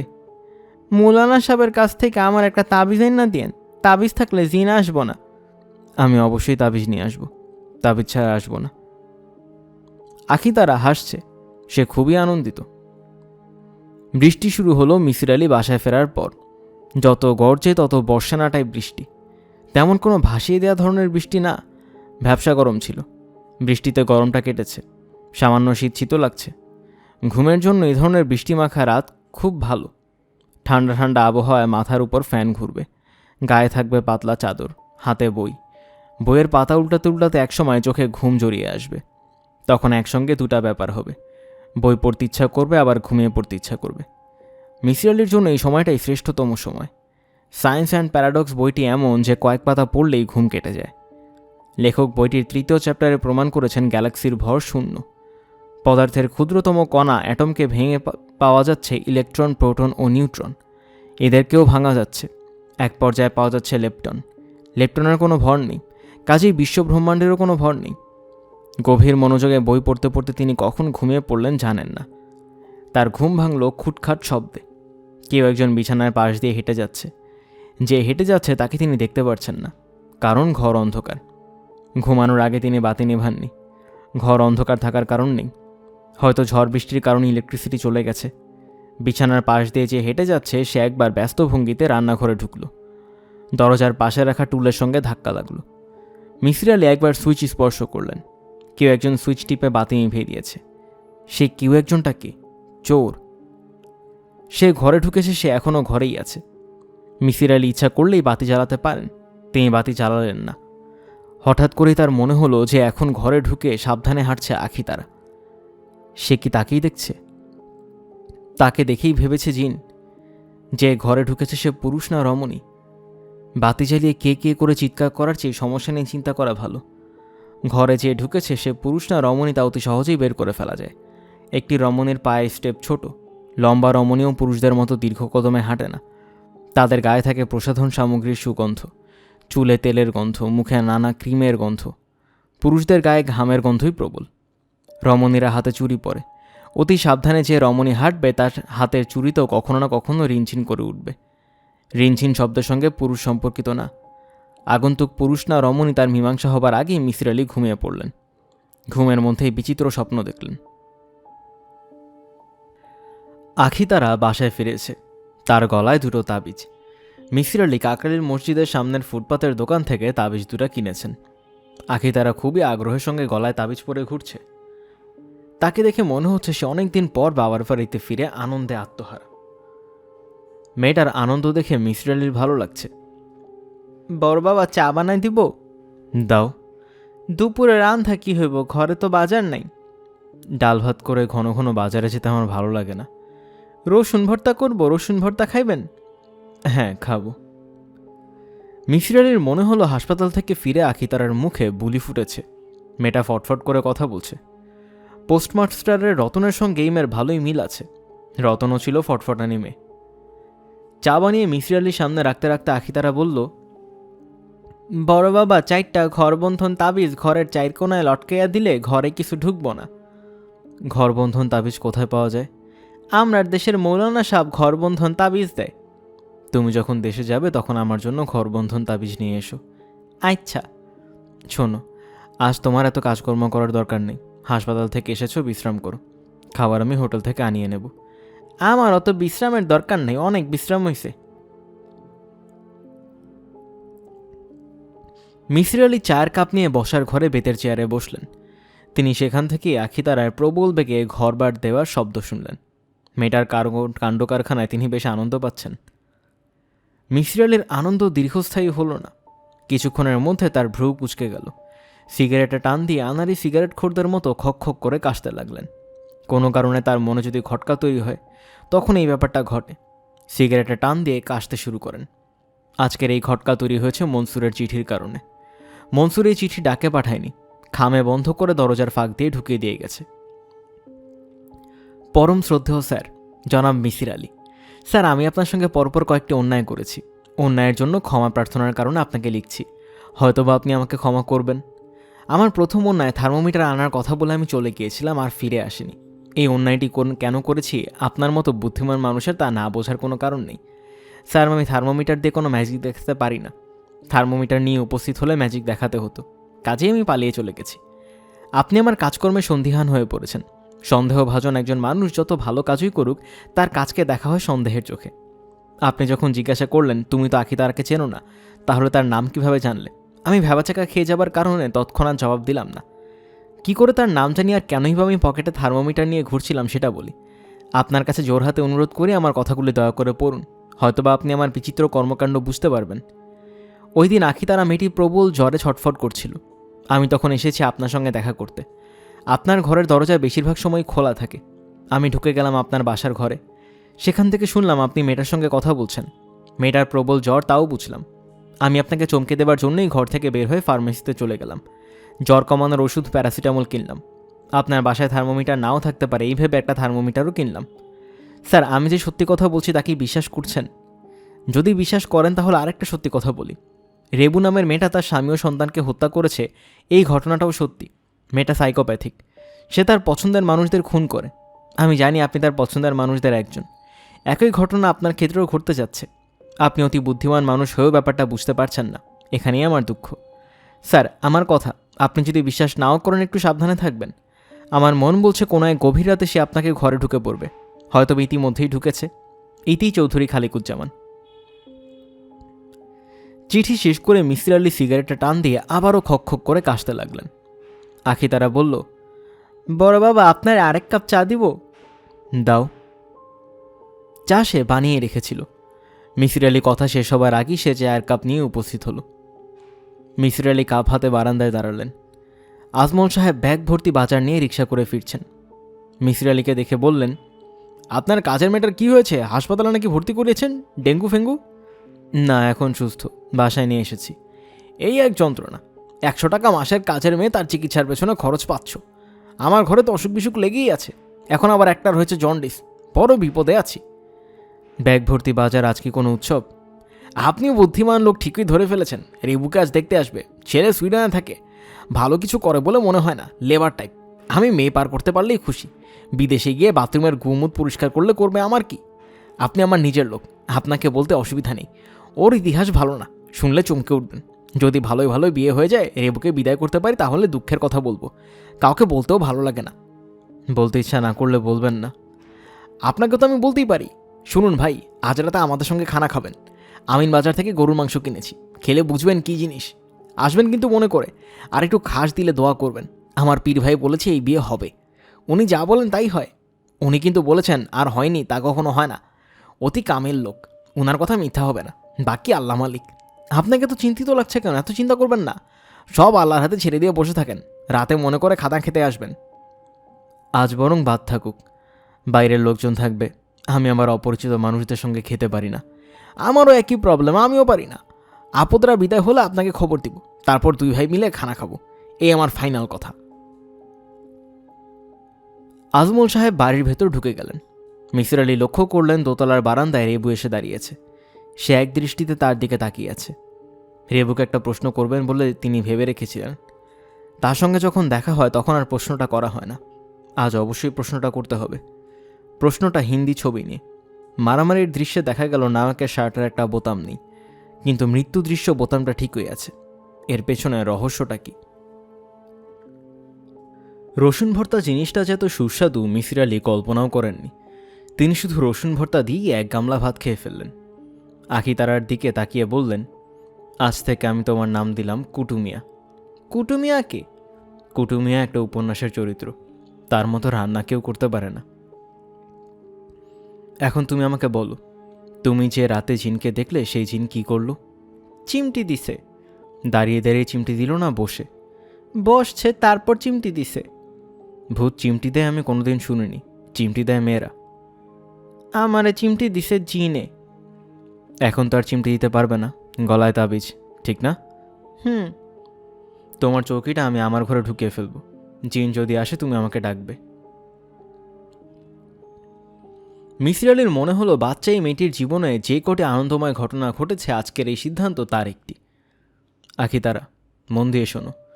ভবিষ্যতে তুমি যতবার রান্না করবে একটা আইটেম যেন অবশ্যই থাকে, রসুন ভর্তা। আখি তারা আবার ঘাড় কাত করল। তার এতই আনন্দ হচ্ছে যে কেঁদে ফেলতে ইচ্ছা করছে। সে কিছুতেই বুঝতে পারছে না একটা মানুষ এত ভালো হয় কিভাবে। সামান্য কিছু মন্দ তো মানুষের মধ্যে থাকতে হবে। যদি না থাকে তাহলে মানুষ আর ফেরেশতায় তফাৎ কি? আখি তারা, জি। তুমি লেখাপড়া জানো? না। লেখাপড়া শিখতে হবে। রসুন ভর্তা বানালে হবে না। আমি তোমাকে স্কুলে ভর্তি করিয়ে দেব। এইবার সে আর চোখের পানি আটকাতে পারল না। তার চোখ দিয়ে পানি পড়তে লাগল। মিসির আলি তাকিয়ে দেখলেন, কিছু বললেন না। তিনি চাচ্ছেন মেয়েটা আরও কাঁদুক। আনন্দের কান্না দেখতে তার বড় ভালো লাগে। আখি তারা, জি। খাওয়া শেষ করে আমার মাথায় তেল দিয়ে দাও। তুমি আমার অভ্যাস খারাপ করে দিয়েছ। রসুন ভর্তা দিয়ে যে খাওয়া খেয়েছি, আজ দুপুরে না ঘুমালে চলবে না। আজ আমি মরার মতো ঘুমাবো। মিসির আলি সত্যি সত্যি মরার মতো ঘুমালেন। তার ঘুম ভাঙল রাত 9টায়। দিনের বেলায় এত লম্বা ঘুম তিনি তার জীবনে আর কখনো ঘুমিয়েছেন বলে মনে করতে পারলেন না। মৃত্যুর কাছাকাছি ঘুম, শান্তি এবং তৃপ্তির ঘুম। সব কিছুরই কারণ আছে। তৃপ্তিময় দীর্ঘ ঘুমেরও নিশ্চয়ই কারণ আছে। সবসময় কারণ খুঁজতে ভালো লাগে না। তিনি হাত মুখ ধুতে গেলেন। রাতে আজমল সাহেবের বাড়িতে খেতে যেতে হবে। আখিতারাকে সঙ্গে নিয়ে যাবেন। মেয়েটাকে অবশ্যই একা রেখে যাওয়া যাবে না। জিন বিষয়ক ভীতি মেয়েটার মাথার ভিতর আছে। যে কোনো সুযোগে আবার সেই ভয় ডালপালা মেলতে পারে। বড় বাবা, চা খাইবেন? না, দাওয়াত খেতে যাব। তুমি ওর সঙ্গে যাবে? আপনার কি শরীর খারাপ? শরীর খারাপ না, শরীর ভালো। আপনি ঘুমাইতেই আসেন, ঘুমাইতেই আসেন, ঘুমাইতে ঘুমাইতে মানুষ মারা যায়। কে বলেছে? বড় বাবা বলছে। এই জন্য বড় বাবা যখন বেশি ঘুমায় তখন আমার ভয় লাগে। আমি ডাক দিয়া তুলি। আমাকে ডাক দিয়ে তুললে না কেন? আমি ডাকছি, আপনার ঘুম ভাঙে নাই। এত লম্বা আরামের ঘুম কেন ঘুমিয়েছি শোনো। কারণটা কিছুক্ষণ আগে পরিষ্কার হয়েছে। আমার মাথা জট পাকিয়ে গিয়েছিল। আন্ধা গিট্টু লেগে গিয়েছিল। গিট্টু ফুলে গেছে বলে আরাম করে ঘুমিয়েছি, বুঝেছ? কিছু না বুঝি আখি তারা মাথা নাড়ল। মানুষটা যে ঘুমের মধ্যে মরে যায়নি এতেই সে খুশি। রাতে মিসির আলি আজমল সাহেবের বাড়িতে খেতে গিয়ে অস্বস্তিতে পড়লেন। বাড়িতে শোকের ছায়া। বরপক্ষের লোকজন কেউ আসেনি। তারা কোনো খবরও পাঠায়নি। মানুষ এত খারাপ কেন বলেন তো ভাই সাহেব? আসবি না, ভালো কথা একটা খবর তো দিবি। কটার সময় আসার কথা? সন্ধ্যাবেলা আসার কথা। মুরব্বিরা আসবে, বিয়ের কথাবার্তা হবে, তারপর খানাপিনা। রাস্তার যানজটে মনে হয় আটকা পড়েছে। সব মুরব্বিদের একত্র করে আসতেও দেরি হয়। ওরা আসল খবর পেয়ে গেছে। সব কিছু এত গোপন করে রাখি, তারপরেও আসল খবর বের হয়ে যায়। আপনি আমার নিজের লোক। আপনাকে বলি, রেবুর আগে বিয়ে হয়েছিল, একটা মেয়েও হয়েছিল। স্বামী সন্তান দুজনেই মারা যায়। তারপর থেকে রেবুর মাথা খারাপ। নতুন করে ঘর সংসার হলে মাথা ঠিক হয়ে যেত। মাথা খারাপের আসল ওষুধ বিবাহ। তারা কিভাবে মারা যায়? কাজের মেয়ে খুন করে টাকা পয়সা গয়নাকাটি নিয়ে পালিয়ে যায়। বিশাল ইতিহাস, আরেকদিন বলবো। আপনাকে বলতে কোনো বাধা নেই রে ভাই। আপনি আমার আপনা লোক। পুলিশ টাকা খাওয়ার জন্য কী যে করেছে বললে বিশ্বাস হবে না। পুলিশ আসামি করেছিল রাবেয়াকে। রাবেয়াকে? রেবুর ভালো নাম রাবেয়া। ঘটনার পরে আমরা রেবুর নাম চেঞ্জ করে ফেলি। তার নাম দিই শেফালি, ডাকনাম শেফু। মেয়েটার বিয়ে তো দিতে হবে। আগের নামধাম রাখার কোনো যুক্তি আছে আপনিই বলেন।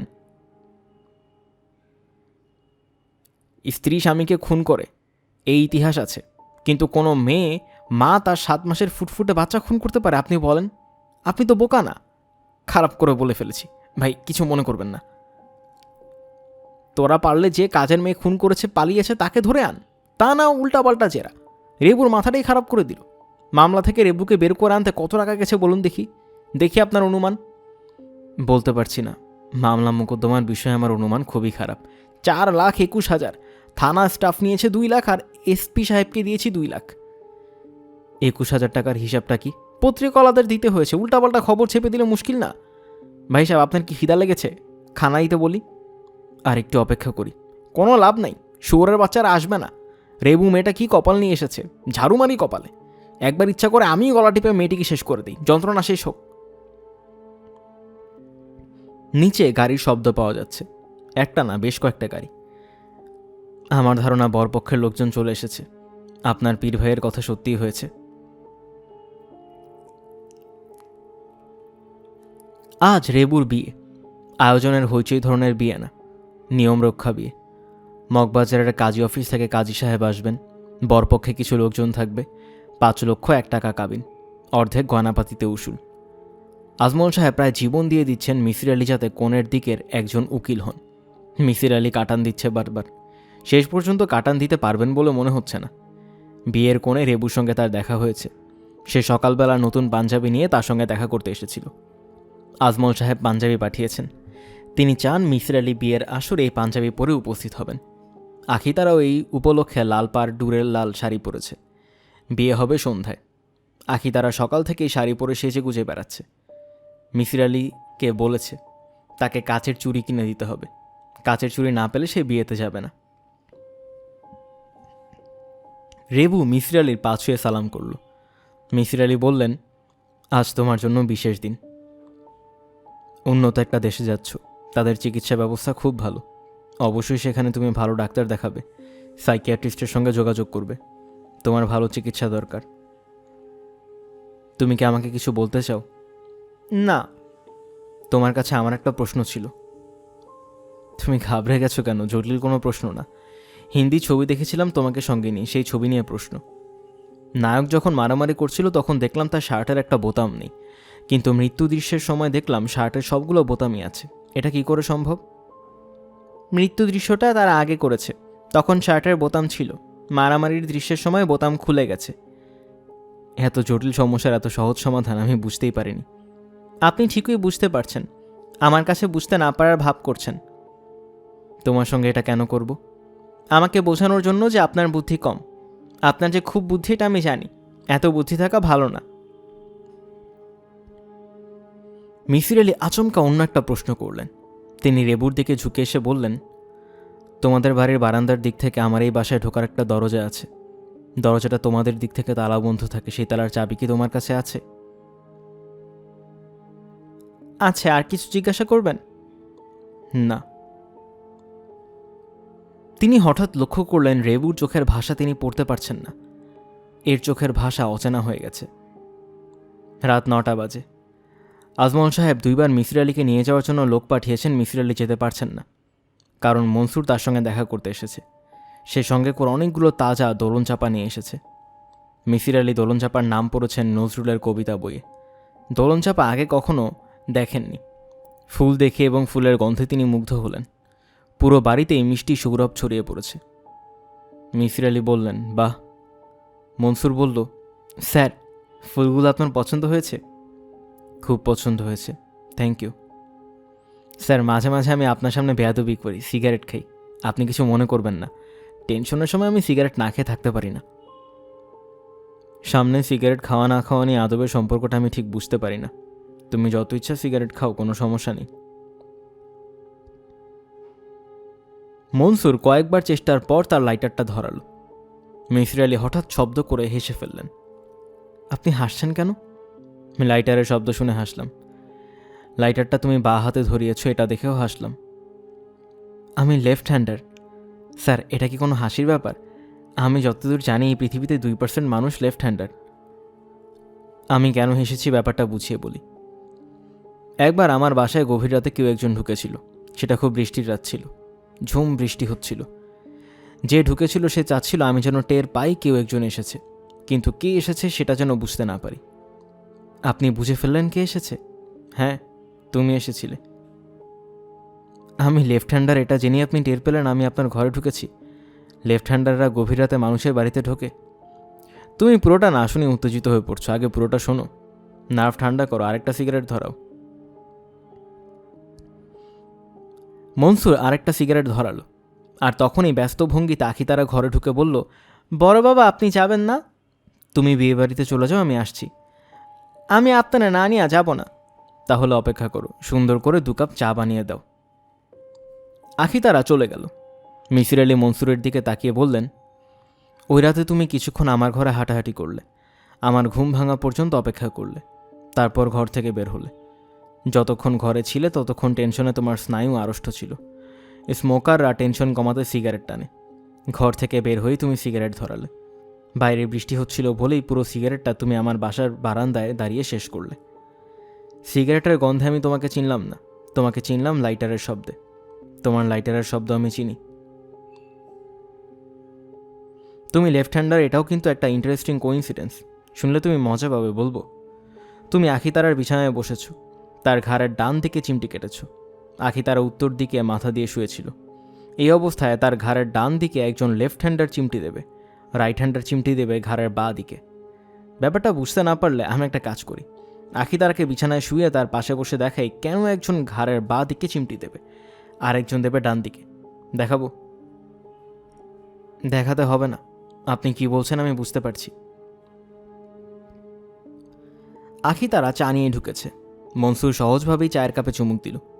মনসুর, শোনো, লজিক হচ্ছে সিঁড়ির মতো। লজিকের একটি সিঁড়িতে পা দিলে অন্য সিঁড়ি দেখা যায়। তুমি আমার ঘরে ঢুকেছো এটা জানার পর বুঝতে পারলাম রেবু মেয়েটির সঙ্গে তোমার যোগাযোগ আছে। কিভাবে বুঝলেন? আমার বাসার একটা দরজা বাইরে থেকে তালা দেয়া, সেই তালা খুলে এ বাসায় ঢোকা যায়। তালার চাবি রেবুর কাছে আছে, সেই চাবির একটা নিশ্চয়ই তোমার কাছেও আছে, আছে না? হ্যাঁ, রেবুদের বাড়ির টেলিফোন নাম্বার তুমিও জানো। তুমি আমাকে ওই বাড়িতে টেলিফোন করেছিলে, মনে আছে? আছে। আমি একটা নতুন পাঞ্জাবি পরে সেজেগুজে বসে আছি। আমার কাজের মেয়েটা আমাকে তাড়া দিচ্ছে বের হওয়ার জন্য। তুমি একবারও জিজ্ঞেস করলে না আমরা কোথায় যাচ্ছি। জিজ্ঞেস করোনি কারণ তুমি জানো আমরা কোথায় যাচ্ছি। রেবুর সঙ্গে যোগাযোগ না থাকলে তা জানা সম্ভব না। তুমি কি জানো আজ রেবুর বিয়ে? তুমি এই বাসায় একসময় ভাড়াটে ছিলে, আমার এই অনুমান কি ঠিক আছে? এই তথ্য আপনাকে কে দিয়েছে? রান্নাঘর দিয়েছে। রান্নাঘরের দেয়ালে হাজি আজমত আলী নামের এক ভদ্রলোকের নাম এবং টেলিফোন নাম্বার লেখা। তোমার হাতের লেখা আমি চিনি। আপনি কি আমার সম্পর্কে খোঁজ নেওয়ার জন্য হাজি আজমত আলীকে টেলিফোন করেছিলেন? না, টেলিফোন করিনি। তুমি এই বাড়িতে কতদিন ছিলে? 3 মাস। আমার ধারণা রেবুর সঙ্গে তখনই তোমার পরিচয় এবং প্রণয়। রেবু কি নিশিরাতে তালা খুলে তোমার ঘরে আসতো? হ্যাঁ। অবস্থাটা তো তোমার জন্য ভালোই ছিল। তুমি 3 মাসের মধ্যে চলে গেলে কেন?